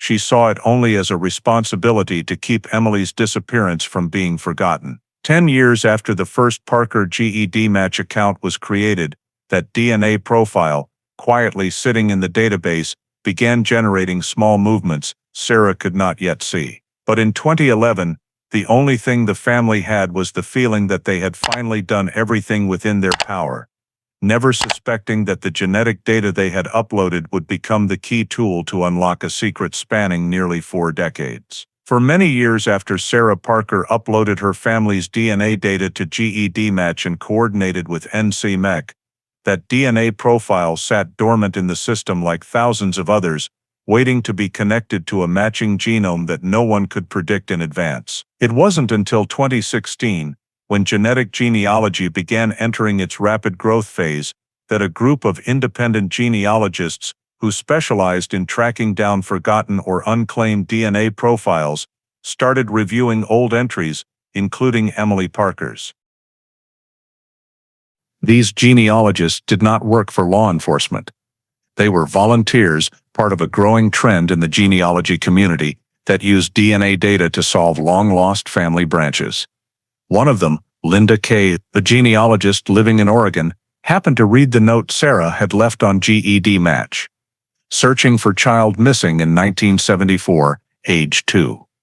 La Mesa, California. Linda regularly followed long missing person profiles for her personal research, so when she saw that the Parker family had uploaded DNA from 3 close blood relatives, she immediately flagged it. Linda's work usually began with automated matching, then used family tree building to see if distant match clusters could point to a hidden identity. At that time, GED Match allowed searches for matches below 50 cm, a very distant genetic relationship, but still enough to indicate some connection existed in the background. Initially nothing stood out, but toward the end of 2016, a very weak match appeared, only about 37 cm, categorized as possible fourth cousin or further. For most users, that result had no practical value because thousands of people can share DNA at that level by random chance. For Linda, however, it was different because the user on the other end, a middle-aged woman living in Arizona, had left a note saying she was adopted as a young child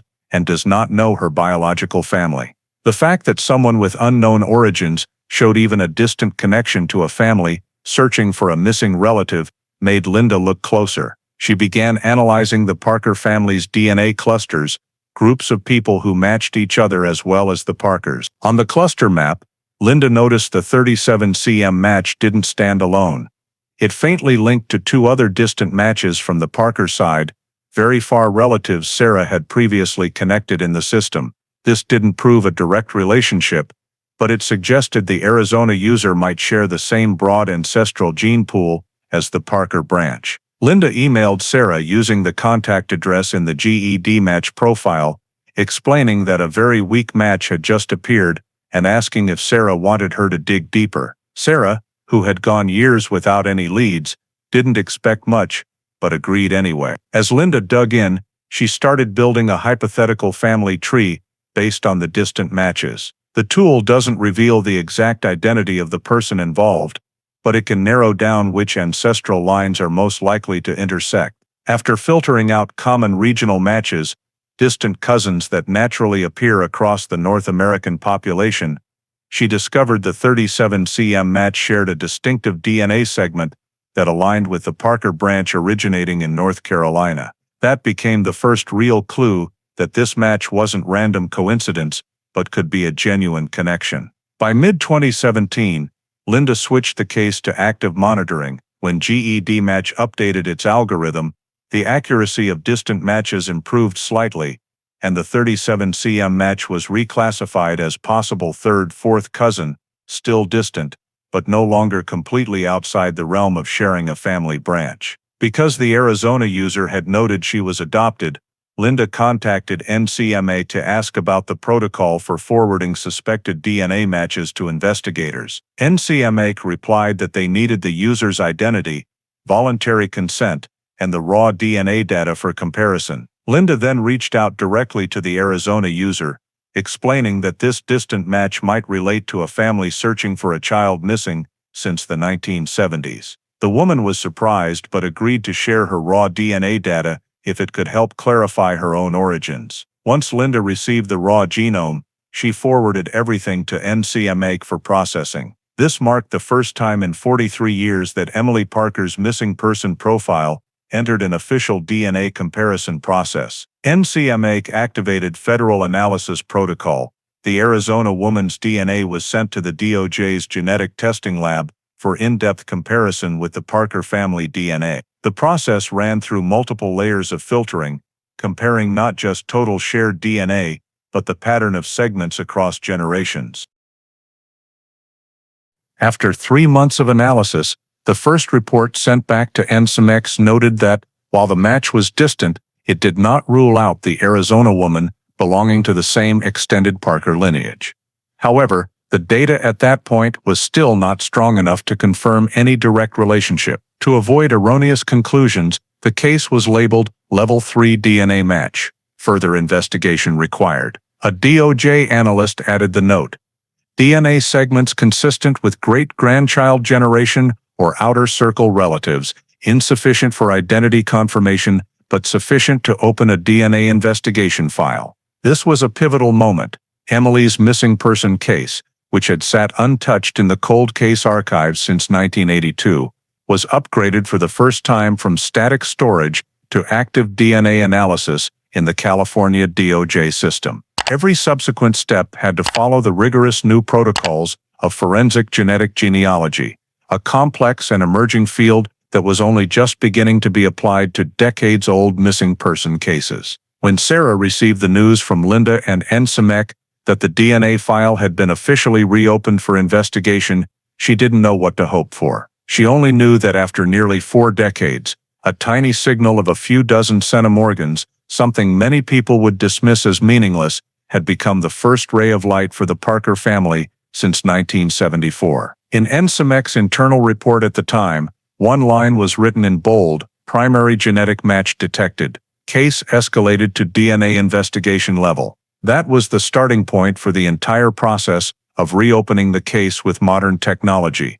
Although at that moment, no one knew this chain of events would eventually lead to the resolution the Parker family had waited almost half a century for. While genealogists and NSYNC began examining the distant DNA match connected to the Parker family, in Prescott, Emily Miller, now in her 40s, was starting to pay attention to questions about her origins that she had avoided for decades. The growing everyday use of consumer DNA testing meant many coworkers and friends around her were sharing stories of finding distant relatives or discovering previously unknown family history. Those stories made Emily, who had lived her whole life with a vague empty space in her memory, start looking again at the adoption papers the Miller family had once given her. It was a thin file, just a few pages, the 1975 Yavapai County Court adoption decree, her first medical records in Prescott, and brief notes from First Hope Community Church. When she reopened the file, Emily realized most fields were marked unknown or simply left blank. No exact birth date, no recorded place of birth, no information about biological parents, no description of the circumstances beyond the note, "Child handed over at the church by two unidentified women." For the first time, details she had accepted naturally as a child now seemed strangely inconsistent. What troubled her most was the birth date listed in the records. According to the adoption papers, Emily was assigned an estimated birth date based on a doctor's evaluation, May 4, 1972. When she compared that to the church notes, she saw the estimated age at handover didn't perfectly line up with the later medical record. The church recorded the child as 3 years old. The doctor wrote approximately 2.5 years, yet the assigned birth date made her only a little over 2 in early 1975. The small discrepancy didn't invalidate the file, but it gave Emily the feeling the information had been filled in hastily and inaccurately. Emily kept examining every page. She noticed the place of birth was left completely blank, rather than marked unknown. In many modern adoption files she had seen through work with adoptive families, place of birth was always explicitly labeled unknown to show the agency had verified it. Hers was simply empty, as if no one had even tried. She wondered why there had been no effort at the time to search for her origins. Emily went back to the First Hope Church notes. She read slowly every line describing two strange women bringing her in, leaving no names or explanation. When she reached "no personal belongings," a chill ran down her spine. She had no memory of that morning. Almost everything before Prescott was blank, but the idea that she had been handed over with no trace of a previous life unsettled her.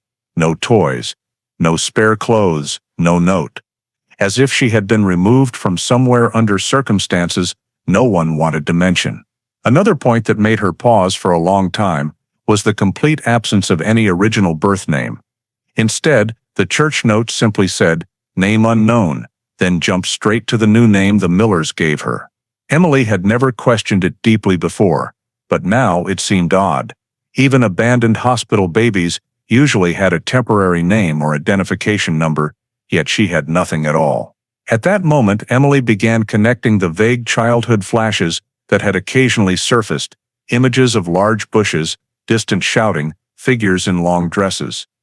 The memories were never clear, but when she read the line "two women in long gray coats," she felt an inexplicable tug in her mind.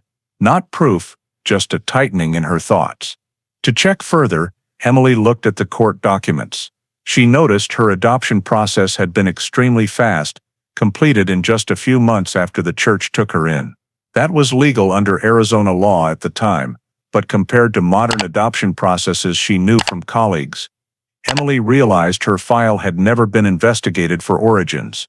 There was no indication child welfare had ever looked into whether she might have been kidnapped, illegally transported, or simply the victim of a struggling family.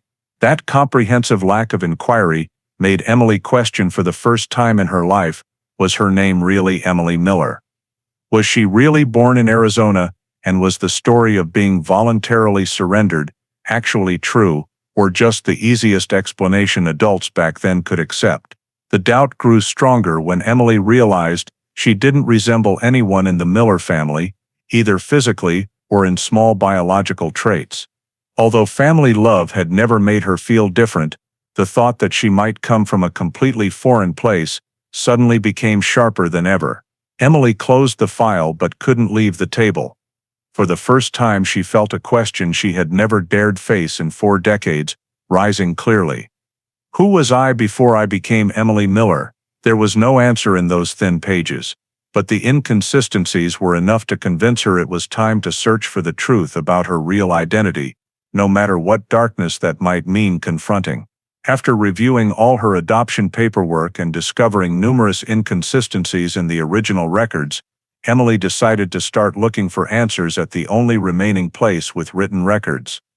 First Hope Community Church in Prescott, where she had been handed over on a February morning in 1975. The church had changed pastors across generations, but the building still stood and part of the old archive remained in the basement office. Emily called ahead, and when she explained she was researching her own adoption file, the current administrator, a woman named Karen, agreed to help locate the 1970s pastoral records. The day Emily arrived, Karen took her downstairs to the basement, where rows of old steel filing cabinets lined the walls, each labeled by decade. The 1970s cabinet held many sealed cardboard boxes, mostly containing church bulletins, membership lists, event reports, and internal logbooks. The 1975 pastoral journals were kept in a separate box because they had previously been pulled for partial digitization. Karen opened the box, pulled out a faded brown hardcover logbook, and placed it on the table. When Emily opened the first page, the pastor's handwriting, small, neat, black ink, was still perfectly legible after more than 40 years.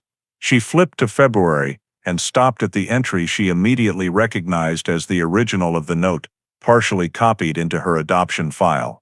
It read, "Morning. A little girl aged 2-3 brought to the church by 2 unfamiliar women wearing long light gray coats. No name given, no paperwork. Left quickly." Though similar to the adoption file note, what caught her attention were the extra details she had never seen.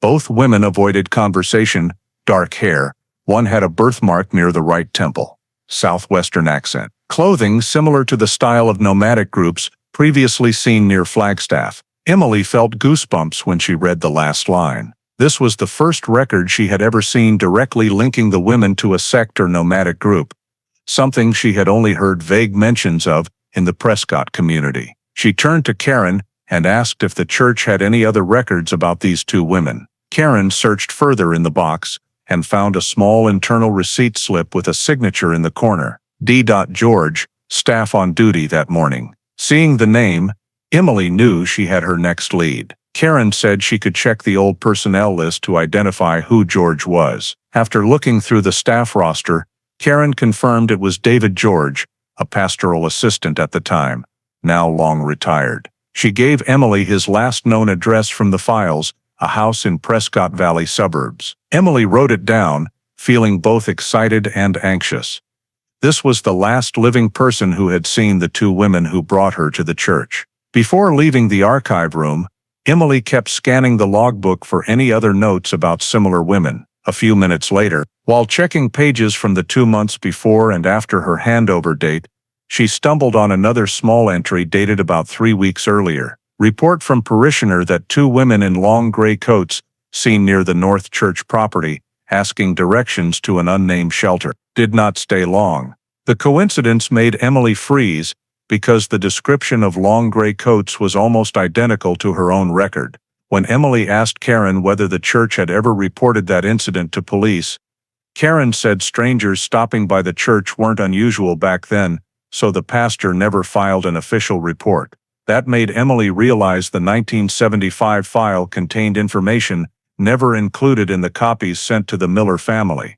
Before leaving the church, Emily asked permission to photograph all pages related to her and the entry from 3 weeks earlier. Karen agreed and helped her make copies for personal records. That same afternoon, Emily went home and laid out every document on the table: the adoption decree, the church copy notes, the original photos from the pastoral log, and the receipt with David George's signature. When she placed the papers side by side, she noticed one detail she had never caught before. The description of two women in gray exactly matched the 1974 composite sketch she had just found online while researching old missing children cases, a sketch she didn't yet realize was directly connected to her. She couldn't understand why the descriptions matched so perfectly, but it felt like events 300 miles and 1 year apart were starting to form connections no one had ever linked. Though she didn't know where it would lead, Emily understood the next step had to be finding David George, the only person still alive who had seen the two women who brought her to Prescott that morning. The discovery of the original 1975 pastoral logbook from the Prescott Church by Emily happened precisely when NMIC and the genealogist team began escalating the Parker family DNA data to a higher investigative level, and the eerie match between the two women in gray description at Prescott and the suspect description in the 1974 La Mesa disappearance immediately caught the FBI's attention when NMIC forwarded the summary report to the Regional Command Center. In September 2011, an FBI analyst at the Phoenix field office received the compiled file from NSAP-MEC, which included the original 1974 composite sketch, attached notes describing subject wearing a gray coat, dark hair, avoiding contact, and genealogist Linda Kay's report about a distant DNA match linked to the Parker family and a woman living in Arizona who had been adopted with unknown origins. When the FBI reviewed the data, they discovered that the Emily Parker case, closed in 1982 and archived by the California DOJ, had never been linked to any abandoned child cases in other states because the 1970-1980 period lacked any federal information sharing mechanism. The emergence of the DNA match, combined with Emily herself locating the original record about two women in gray, forced the FBI to evaluate whether two events nearly a year apart and more than 300 miles away could actually be connected. To verify, the federal task force requested that the Prescott Church send full scans of the entire February 1975 logbook, along with the intake form signed by staff member David George. When the files reached the FBI, a document examiner noticed that the pastoral entry not only described women in gray, but also mentioned the details, speaking with a southwestern accent and avoiding contact, two elements identical to witness statements from Balboa Park in 1974. However, the detail that drew particular attention was on the margin of the page, where the pastor at the time had written a very small note. One of the two women said they had gone too far to turn back. This line was not included in the copy the Miller family had previously received, and when the FBI cross-referenced it with the 1974 file, they immediately discovered another matching detail in the La Mesa disappearance. An anonymous letter sent to the San Diego Police Department in 1974 contained a nearly identical phrase, "They have gone far and cannot come back." At the time, the letter had been dismissed as a hoax or irrelevant information because it was unsigned, lacked verifiable data, and did not connect to any evidence, but when the FBI placed the two statements side by side, the probability of random coincidence became too low to ignore. The FBI requested that the California DOJ release the original 1974 anonymous letter and composite sketch for parallel comparison with the Prescott Church documents. A special document analysis team conducted handwriting,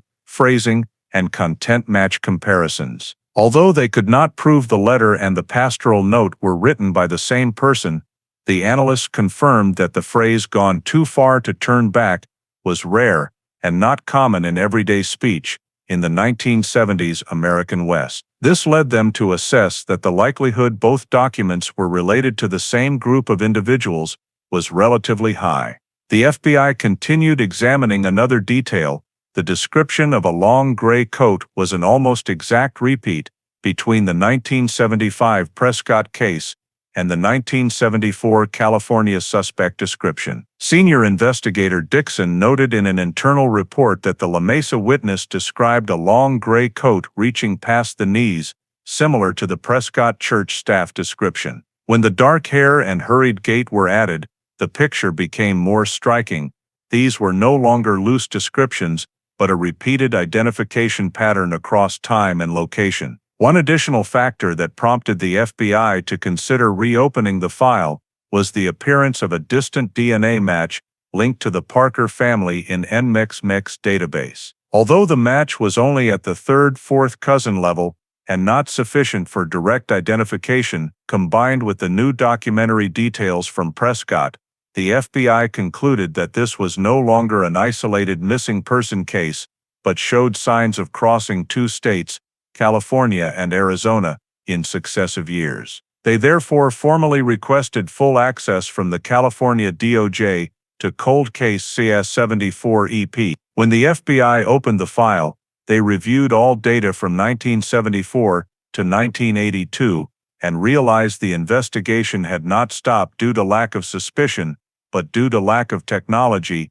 and federal coordination mechanisms. Elements that previously could not be connected, gray-clothed witnesses, a suspect vehicle, the presence of a Southwest nomadic group, the anonymous letter, could now be viewed in the light of the DNA data and the Prescott Church documents. On November 17, 2011, the FBI officially moved the Emily Parker case to reopened, active review, noting in the report, the match between the 1974 suspect description and the 1975 Prescott documents, combined with the NMEX DNA match data, establishes reasonable grounds to resume investigation at the federal level.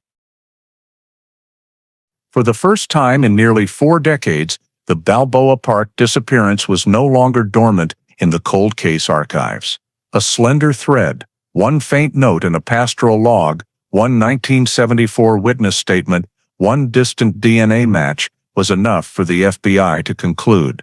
These were no longer disconnected events. Although the direction of the investigation was still unknown, they now had both legal and procedural grounds to fully restart the file, something that had not happened since 1982. In the case reopening memorandum, the lead agent wrote a brief line, possible that the California-Arizona events form a continuous chain. Full investigation required, and from that moment, Emily Parker's case was officially brought back into the light.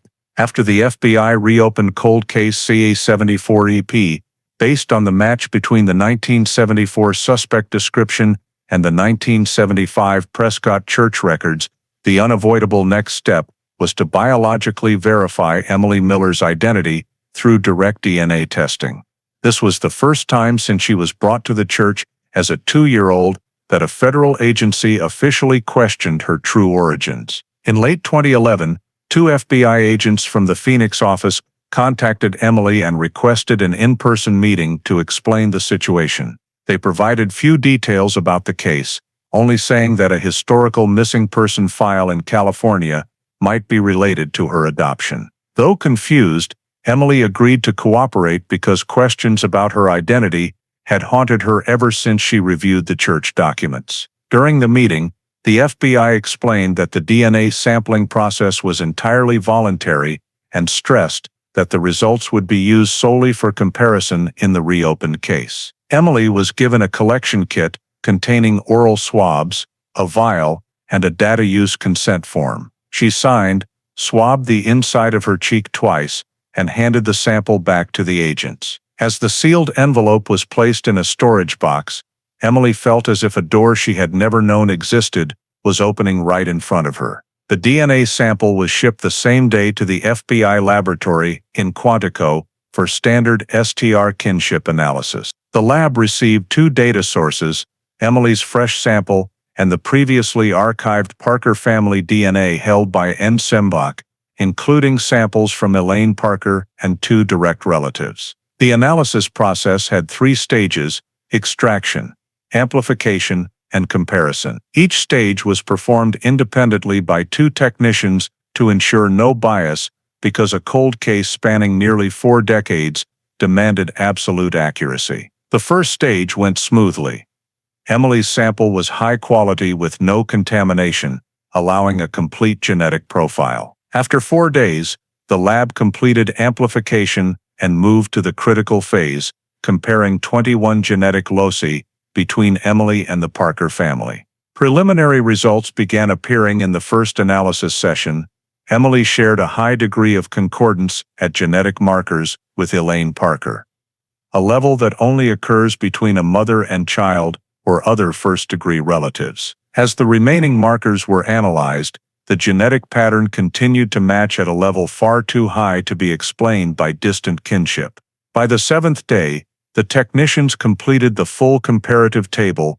Emily shared more than 50% of genetic markers with Elaine. That percentage can only occur in 2 scenarios: mother, child, or full siblings. Since the Parker family record showed only one daughter missing in 1974, the laboratory immediately forwarded the report to the FBI with the notation: direct kinship match. Probability of match, 99.98%. The result was then sent to a second independent analysis team for cross-verification, a mandatory step for federal cases. The second team repeated the entire comparison and reached the same conclusion, differing only by 0.00002% due to slightly different probability calculations.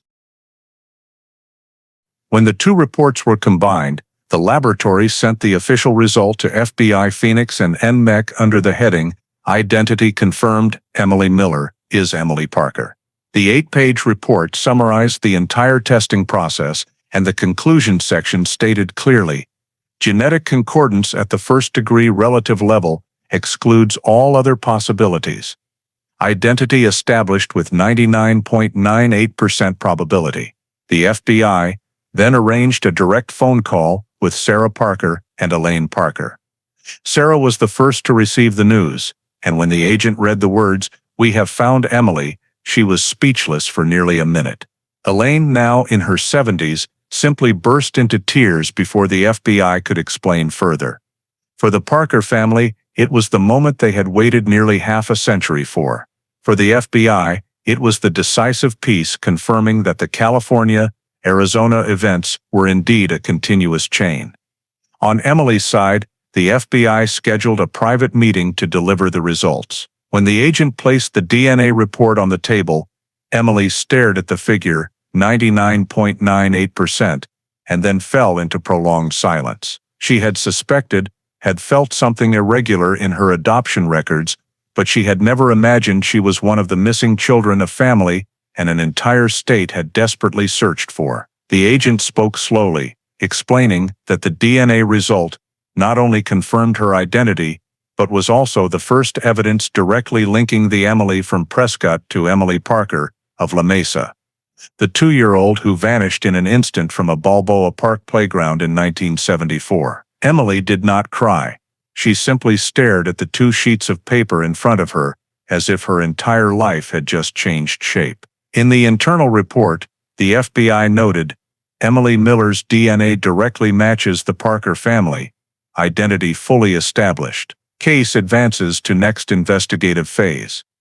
This was the moment the truth was no longer in the realm of doubt. Emily Miller and Emily Parker were the same person. The DNA verification shattered the 37-year void and simultaneously opened the door for investigators to trace what had happened between La Mesa in 1974 and Prescott in 1975.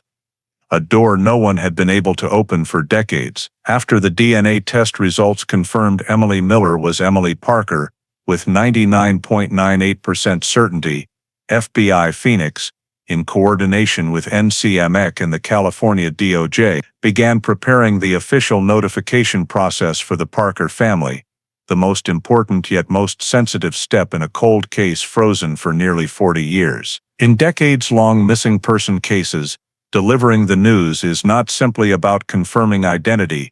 It must follow behavioral psychology protocols, because relatives have often lived for years with uncertainty, hope mixed with despair, and the emotional shock can be overwhelming. The case agent, Dixon, decided to contact Sarah Parker first, the family member who had been the pillar in restarting the search through DNA technology. The call took place in late January 2012. Dixon spoke slowly, informing her that the laboratory had completed the comparison and had highly conclusive results. Sarah was silent for nearly 10 seconds before asking, "Is it Emily?" Dixon confirmed that the DNA results showed Emily Miller directly matched Elaine Parker's genetic line, and therefore, Emily Parker, the child missing since 1974, is alive. Sarah let out a choked sound, unsure whether to rejoice or cry. For years, she had been the only one in the family keeping the file alive, updating DNA,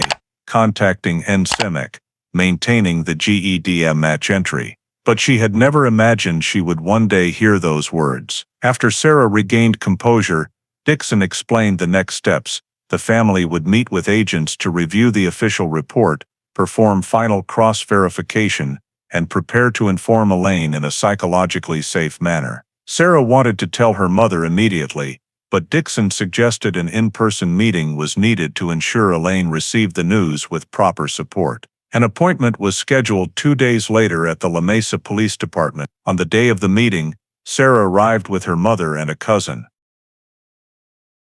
In the small conference room, Dixon and an NCMEC representative presented the DNA results, handed over the printed 99.98% confirmation, and explained each part, genetic match, STR comparison, and how random coincidence had been ruled out.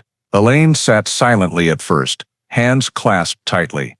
When Dixon repeated, "Emily is alive," she broke down, shoulders shaking as if 40 years of suppressed emotion poured out at once. No one in the family tried to stop her. They understood this was the moment she had lived long enough to believe would never come. But the intense emotion quickly turned to cautious reality.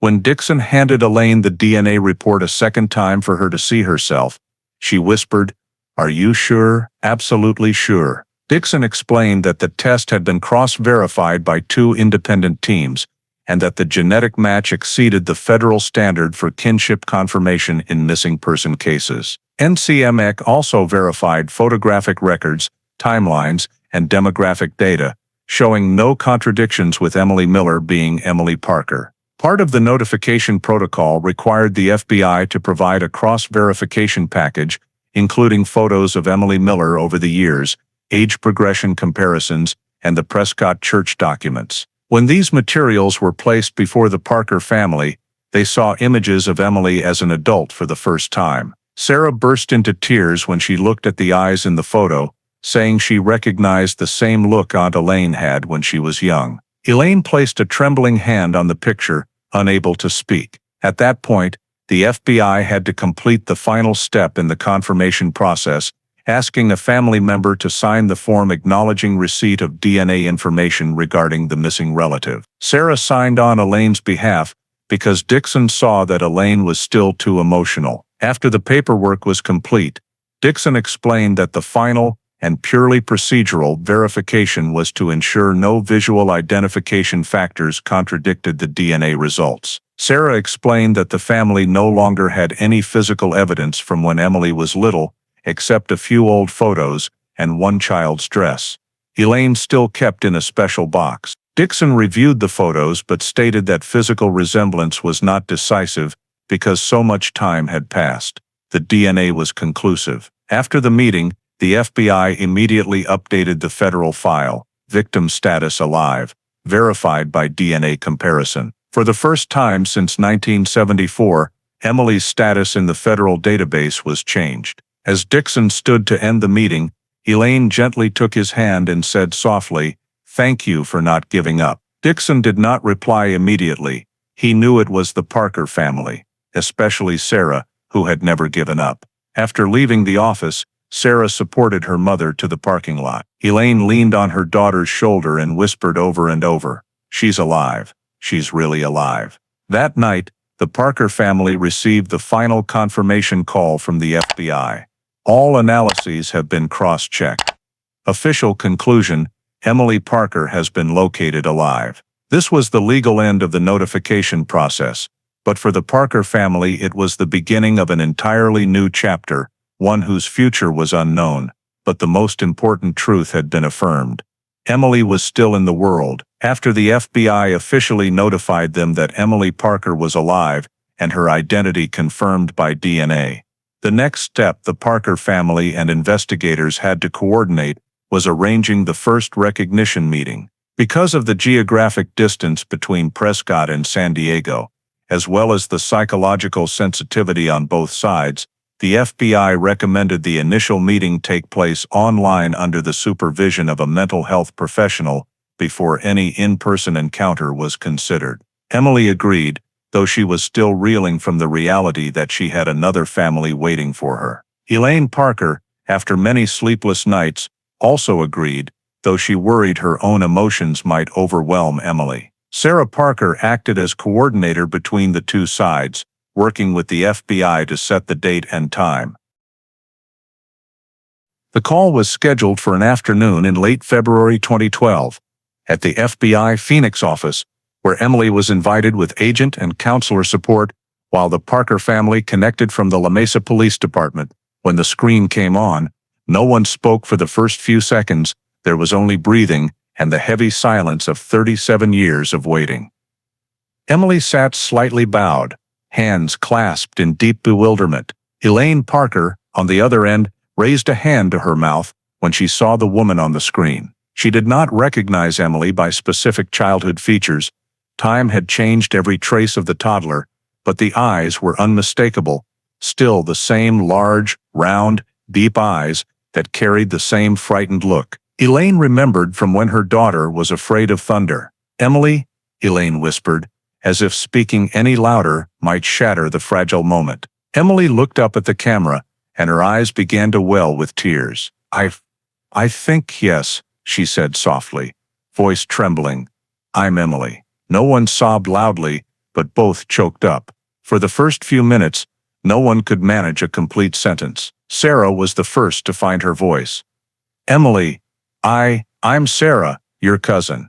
You don't know me, but I've been looking for you for a very long time." Emily nodded slowly. She could not yet process her feelings, looking at strangers who shared her blood. Elaine wiped her tears, trying to stay calm so as not to frighten Emily. She said, "You don't have to remember anything.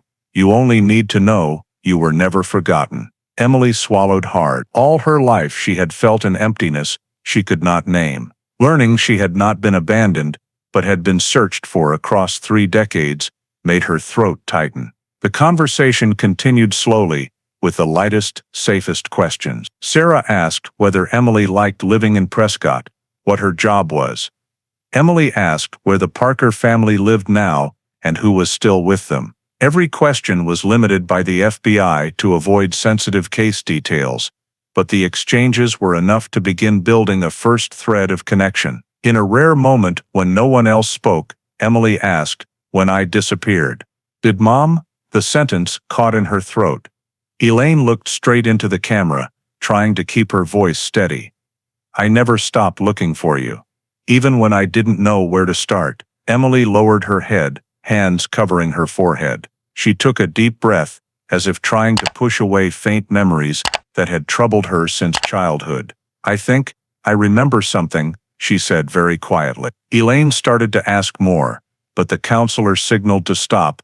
Any memories could be real or could be fragments pieced together, and pressing Emily to recall was not permitted at this stage. The online meeting lasted a little over an hour, and ended with a feeling of confusion, yet no longer estrangement. When the call ended, Emily could not stand up right away. She placed a hand on her chest and breathed heavily, not from fear, but from the indescribable emotion of seeing a family she had never known she had. In the other room, Elaine collapsed onto Sarah's shoulder, crying and laughing at once. Sarah held her mother tightly and whispered, "We found her, Mom." The FBI immediately recorded the meeting in the internal report. Online recognition session successful. Clear emotional connection established. No signs of rejection or negative reaction from either party. This outcome was important, not only psychologically, but also legally.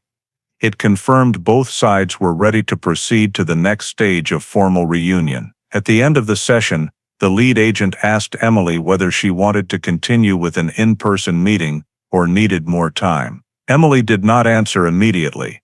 She simply stared at the darkening screen after the call ended. "Yes," she finally said, her voice very soft but certain. "I want to meet them." About 3 weeks after the first online reunion, Emily decided to travel to San Diego to meet the Parker family in person and to confront the place where her life had taken a completely different turn nearly 40 years earlier. The FBI arranged the entire itinerary, both to ensure her psychological safety and to support any memories that might surface when she returned to the scene of the disappearance. The flight from Arizona to San Diego passed in silence. Emily sat by the window, gazing down at the endless desert mountain ranges, the landscapes she had once seen as her only home, now serving as a bridge between two halves of a life she had never managed to stitch together. As the plane landed, she took a deep breath. The feeling was both foreign and familiar, as if this place had once appeared somewhere in memories she could not name. The FBI took Emily to Balboa Park before the family meeting, exactly as the psychologist had recommended, so any memories could emerge in a natural setting, unforced by the emotions of reunion. When the car stopped at the park entrance, Emily stepped out and stood still for a few seconds, taking in the vast space before her. Balboa Park in 2012 looked very different from the 1974 photographs in the case file. The trees were denser, the paths had been repaved, and the children's play area had been completely redesigned. Yet despite the changes, something made her chest feel heavy, as if her body recognized this ground before her mind did. Agent Dixon walked beside her and explained that they did not expect her to remember anything clearly. Memories from age 2 rarely remain intact. Emily nodded, but her eyes kept scanning, lingering on every small corner of the park. They followed the path leading to the area recorded as the last place Emily had been seen. The FBI had overlaid the 1974 map onto the current one to locate the corresponding spot. As they approached the patch of ground marked in the old report, Emily stopped. There was no explosion of memory, no clear images, but her body reacted instantly. Her steps slowed, her breathing grew heavier. I don't know," she said softly. "But this place, it feels really strange." She lightly touched the trunk of a large nearby tree, saying she did not recognize it, yet the sensation of having stood right here made her skin break out in goosebumps. The FBI did not press her. They simply recorded every reaction, where her gaze lingered, when her body tensed, when she stepped back. When Emily walked a few more meters toward the grassy area, recorded in 1974 as lying next to low bushes, she froze again. "The bushes," she whispered. "I don't remember clearly, but I think I saw bushes," Dixon asked gently. "Do you see any shape that feels familiar?" Emily shook her head. "No, just a feeling." They continued to the spot believed to be where the woman in gray had stood according to witnesses. The area was now paved with stone and had benches, but on the old map it had been a narrow path leading to the parking lot. Standing there, a chill ran down Emily's spine. "Someone was standing here," she said, unsure why she said it. The FBI noted the reaction, but made no comment. They understood that memories from that age often survive only as fragments of sensation, sounds, silhouettes, not complete pictures. As they neared the modern parking lot exit, Emily suddenly stopped, clutching the strap of her purse. "I see a figure," she said, staring into vague, empty space. Not clear, just a gray line. Dixon glanced at the psychologist. Both recognized she was describing a flash sensation memory, uncertain but impossible to dismiss. Emily closed her eyes for a few seconds, then opened them and sighed. "There was a voice calling," she continued, her voice barely above a breath. "A very distant call. I don't know if it was real." Dixon asked, "Could you make out any words?" Emily shook her head. "No, I just remember it scared me." The FBI recorded everything without judging truth or falsehood. After nearly an hour walking the area, Emily felt exhausted, so they led her back to the car. But as they passed the point, the 1974 file described as the location where a white Dodge appeared, Emily stopped once more. "Something about the color white," she said, not understanding her own words. "Not a car, just something bright, then gone." She trembled slightly. No clear memory surfaced, but her body responded as if the deepest layer of memory was stirring. Leaving Balboa Park, Emily sat in the car a long time before speaking her first words. "I don't remember everything, but I think I was here," Dixon replied gently. "You don't need to remember to know it's true. Your presence here is already proof." Emily looked out the window. San Diego had never belonged to her, but now it opened like a buried part of her memory. And this was only the first step of the journey she had to face, regarding the life she had never known. Once the FBI completed the site comparison at Balboa Park and documented Emily's vague memory reactions, the investigation shifted focus to tracing the religious nomadic group that had traveled through the Southwest in the 1970s. A group recorded under various names in scattered documents from Arizona, New Mexico, and Texas, such as Southwest Nomads, the Pilgrims, or the Gray Sisters, the latter being the term some witnesses used for the two women in gray seen in Prescott in 1975. The FBI Phoenix office, coordinating with Albuquerque and Dallas, formed a joint federal analysis team to dig through old records. The nomadic group had never been officially classified as a criminal organization, but it had been linked multiple times to unusual incidents, abandoned children, reports of unauthorized fundraising, and a few complaints of coerced membership. The team reviewed more than 30 pastoral reports from small churches along the I-40 corridor between 1973 and 1977, cross-referencing them with civilian reports that had been overlooked at the time. A significant lead emerged from a 1976 record in Winslow, Arizona, where a local pastor noted a visit by two women in long gray coats, speaking with southwestern accents, accompanied by a group of young men. The description was too close to ignore. From that report, the team compiled a list of nearly 30 individuals once associated with the group, based on poorly documented local police files labeled traveling in caravan. Many on the list were deceased or untraceable, but the FBI located 8 still living across 4 states: Arizona, Utah, New Mexico, and Texas. The expanded investigation officially began with federal agents directly interviewing each person, focusing on the 1974-1976 period, and especially the two women in gray. In Tucson, the FBI met former member Harold McKinney, who had left the group in 1978 after clashing with the leader. He was not surprised to be asked about the two women in gray. According to him, the nomadic group had an unclear internal hierarchy, and the women in long gray coats were considered a mobile outreach unit, the ones sent ahead to beg for food, raise funds, or find shelter. When shown the 1975 Prescott description, Harold stared for several seconds and said, "I never knew their real names. We didn't use real names. But that description matches the two we called the sisters exactly." He recalled that the sisters often approached small churches for food or a place to sleep overnight, and always wore long gray coats to distinguish themselves from other members. When asked if they ever traveled with small children, Harold thought for a moment and said he remembered only once in 1975 seeing them carrying a child, but I don't know where it came from. The team noted this statement because it fell within the same time frame Emily was handed over in Prescott. Next, the FBI traveled to Santa Fe to interview another former member, Linda Farrow, who left in 1980. Linda said the nomadic group was not a legitimate religious organization, but a loose collective living by separatist ideals that generally avoided direct contact with authorities. When shown the 1974 composite sketch of the woman, she did not confirm it outright, but said the hairstyle and gray coat were identical to how the sisters dressed back then. Linda added that they moved cyclically through California, Arizona, and New Mexico with the seasons, and often appeared near parks, churches, or parking lots.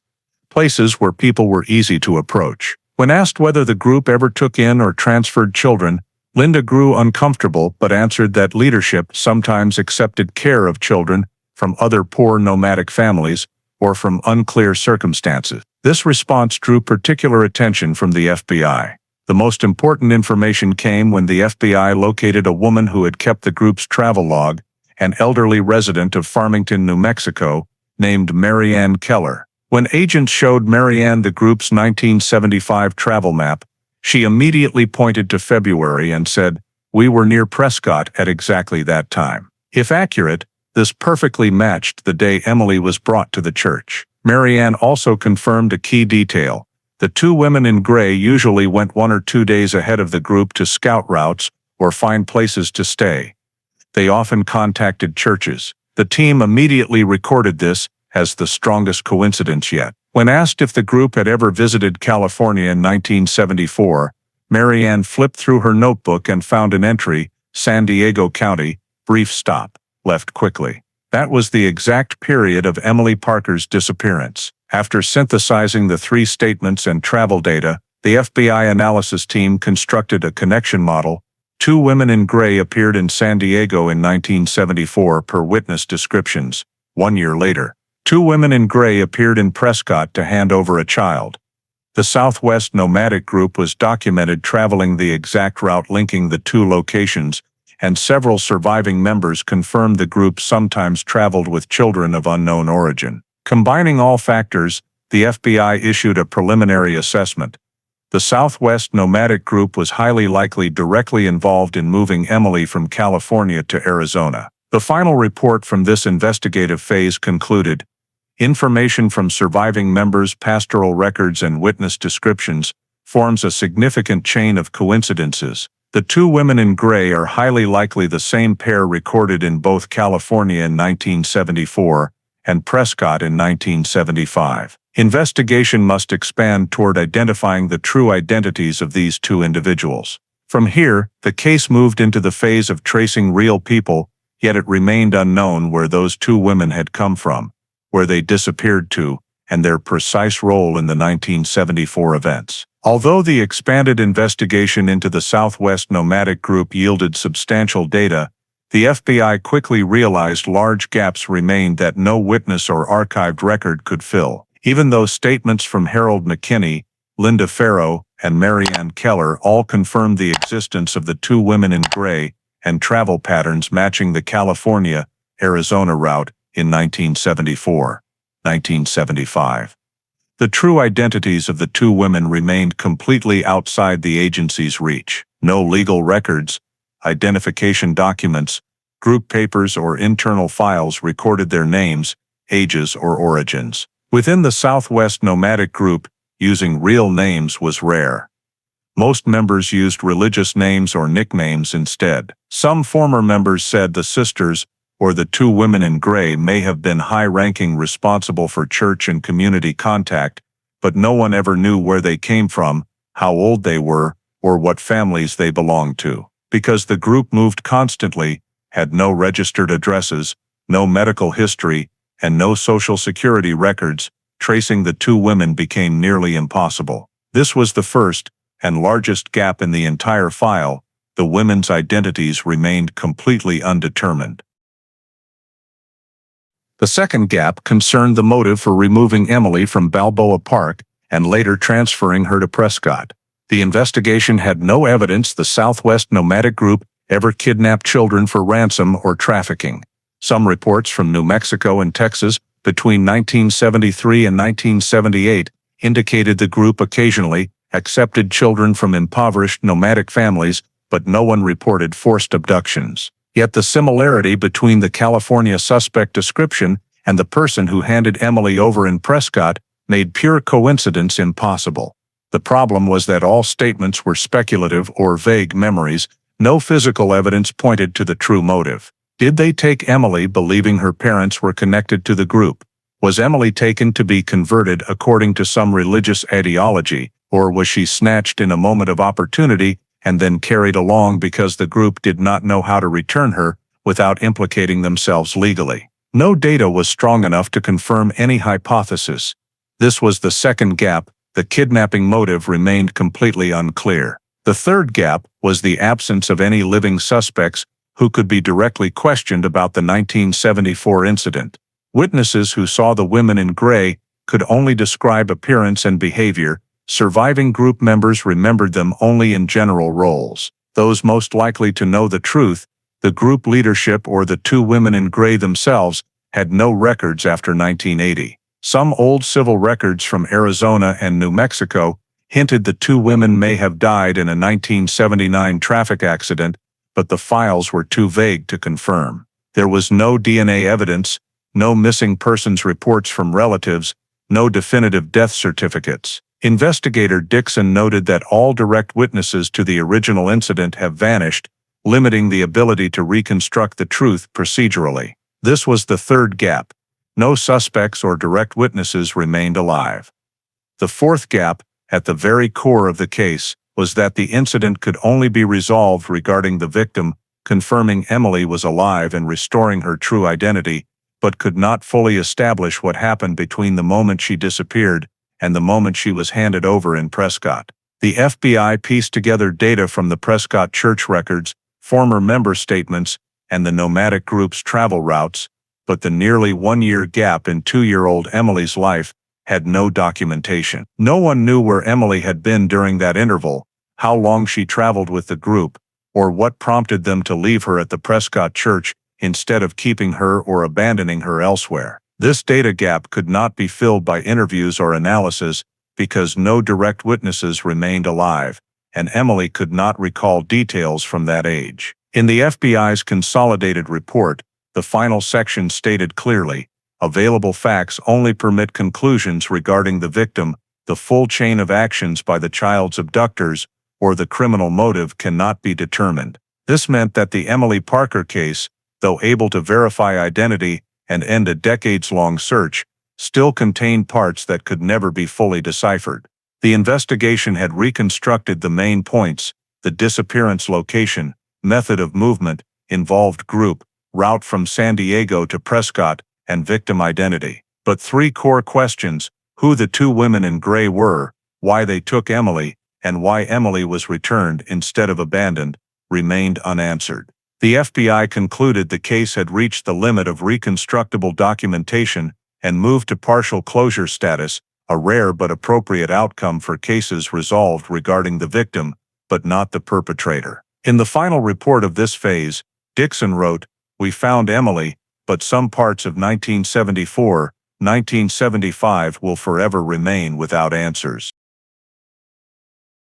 The conclusion that the Emily Parker case could only be resolved regarding the victim, while the perpetrator's identities and motive remained lost in historical gaps, forced the FBI to re-examine the entire process and recognize the pivotal role of DNA technology, particularly genealogical DNA, in unlocking a 56-year-old cold case. Without the Parker family's genetic data uploaded to GED Match in 2011 and the persistence of volunteer genealogists, no amount of traditional investigation could have reconnected the broken chain between California in 1974 and Prescott in 1975. Before genealogical DNA became widely used, child disappearances routinely stalled when there was no physical evidence, no identifying witnesses, and no clear suspects. But with extended relative matching, finding genetic similarity, not just among close relatives but distant cousins, investigators could follow connections previous technology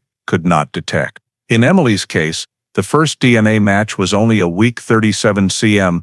Most GED match users would consider it too distant to be useful. Yet persistent cluster analysis, identification of the Parker family's maternal lines, and comparison with the woman of unknown origin in Arizona created the first foothold for federal investigation. Genealogical DNA does not identify someone directly. It builds a relationship map, narrows the field, and points the way forward. The combination of Parker family data, Emily Miller's data, and distant relative algorithms opened possibilities that simply did not exist in prior decades. But the technology only became useful when placed within a complete investigative context. Prescott church records, former nomadic member statements, 1974 witness descriptions, and travel route data. If any single piece had been missing, genealogical DNA would have remained inert, unable to link the scattered facts. A second factor was the expansion of federal DNA databases to new standards in the late 2000s, allowing NCMEC and the FBI to directly connect Parker family data to the national lab. As a result, when Emily's sample was collected in 2011, matching took only weeks instead of months, as in early DNA days. A third factor was interagency federal coordination, FBI Phoenix, FBI San Diego, California DOJ, Arizona Sheriff's Offices, and NCMEC. Previously, information between states was often fragmented due to lack of a federal child missing case data sharing mechanism. But when Emily's file was re-entered into the system in 2011, agencies could assemble data from both states within the same analytical framework. Placing the 1974 California map next to the 1975 Prescott Church ledger revealed the matching two women in gray description, a seemingly minor detail that became the key to pursuing the Southwest nomadic group. Finally, the most critical factor was the Parker family's preservation of DNA data for years, despite no progress. Sarah Parker uploaded the family's genetic profile to GED Match, not out of great expectation, but simply so Emily's file would not be forgotten in storage. That small act became the starting point for the entire breakthrough. In the final summary report, the FBI stated clearly, without genealogical DNA, this case would never have been solved at the victim level. Genetic data became the only bridge between 2 points, nearly 40 years, and two unconnected states apart. From an operational perspective, the Emily Parker case became a textbook example of how genealogical DNA is not merely an identity extraction tool, but a tool for reconstructing history, finding lives severed from their original context, and placing them back in their proper timeline. However, DNA technology cannot provide motive, cannot replace lost witnesses, and cannot reconstruct the full truth when the involved parties are no longer alive. In this case, DNA resolved the most essential part, finding Emily and confirming her identity. But DNA could not answer the remaining questions about the perpetrators, motive, or the sequence of events between California and Arizona. In the cold case community, the Emily Parker investigation is regarded as clear proof modern genetic technology can open the door to the victim. But the path to complete truth still depends on human factors: the departed, the living, and those who chose silence. After a comprehensive analysis of the entire role of DNA technology and the factors that enabled the resolution of the case, after nearly 56 years, the FBI and the California Department of Justice proceeded to draft an official concluding report, marking the closure of the victim portion of the Emily Parker case. The report begins with a summary of the entire timeline. Emily disappeared from Balboa Park, San Diego, in 1974. All search efforts during the first 6 weeks yielded no results. The case stalled and was reclassified as a cold case in 1982. In 1975, an unidentified little girl was handed over to a church in Prescott by two women wearing gray coats. The child was adopted and raised under the name Emily Miller. The records were never connected due to the lack of a federal data sharing mechanism at the time. The new phase began in 2011, when the Parker family's DNA data was uploaded to GED Match, producing the first distant match and paving the way for genealogical DNA analysis. The name Emily Miller appeared in the NCMEC DNA database. The FBI reopened the cold case, cross-referenced the Prescott documents with California records. A DNA sample from Emily Miller was collected and authenticated with a 99.98% match. The 1974 missing person case was officially resolved at the victim level. The report clearly states that the chain of events linking the 1974 and 1975 incidents reached a sufficiently strong threshold to confirm that Emily Parker had been found alive, and her identity has been recorded in the federal system under her birth name. This is the key achievement of the entire decades-long investigation. A missing person case once considered unsolvable has been unraveled through the combination of DNA technology, archived records, historical testimony, and the family's persistence. However, the conclusion also clearly addresses the status of the suspect file. Although considerable data points to the possible involvement of a Southwest nomadic group in removing Emily from California and her subsequent appearance in Prescott, the identities of the two women in gray coats remain unknown. The motive for the abduction is unclear. There is no physical evidence or direct testimony indicating specific criminal acts, and most key members of the group have either died or disappeared since the late 1970s. Therefore, the suspect file cannot be closed and remains in open active status, meaning it will still accept new data if witnesses or evidence emerge, but no active investigation is being conducted because no viable investigative leads remain. The FBI's summary report states, the investigation has achieved complete victim resolution. However, the perpetrator file and motive cannot be concluded based on currently available evidence. This is a special status within the cold case system. The case is no longer classified as victim not located, but has shifted to perpetrator unidentified, a type of file that law enforcement keeps on record in anticipation of new technology or late emerging witnesses. The final update of the report was simultaneously sent to FBI Phoenix, FBI San Diego, California DOJ, the Yavapai County Sheriff's Office, and NMEC. The federal system updated the case status to victim located, case unresolved. The Parker family was notified of the conclusion and granted access to the full expanded file pertaining to the victim portion. Emily, with her identity now authenticated, is entitled to receive a copy of the DOJ certificate confirming that she is the victim of the 1974 missing person case, and that her victim file has been closed.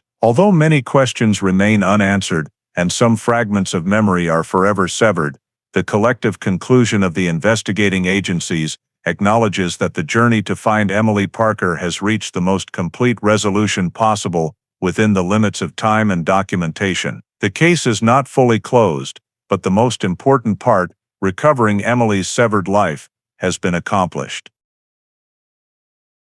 In the story of Emily Parker, what lingers most deeply is not only the journey to reclaim her identity after 56 years, but the way a modern society, with its legal tools, technology, and community spirit, can repair the mistakes of the past. From the moment Emily was taken from Balboa Park in 1974 until she was adopted in Prescott, without any agency recognizing the connection, we clearly see a major gap in the federal data-sharing system of that era.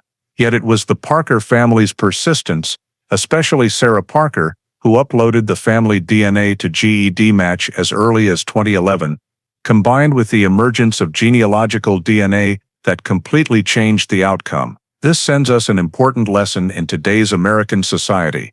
The combination of technology and individual responsibility can save or recover people who seem to have vanished from history. It reminds us that keeping family records, taking DNA tests, or participating in genetic search platforms is not just a trend, it is a powerful tool for protecting loved ones, especially in a country with constant population movement and a complex residency system. Another lesson comes from Emily herself.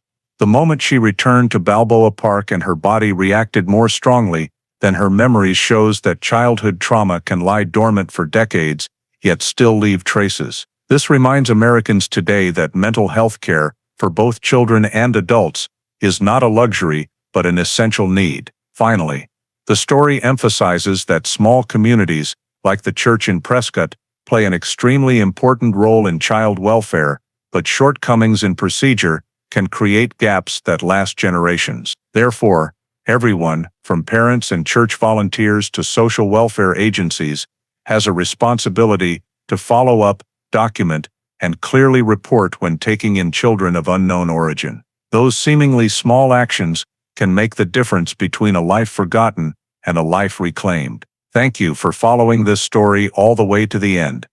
A story that once seemed to have no conclusion. If you believe in the power of truth and want to join journeys to reclaim identities like Emily's, please hit subscribe so you don't miss the next stories. See you in the next video, where we'll continue exploring cases that seem destined to be forgotten, but still wait to be told.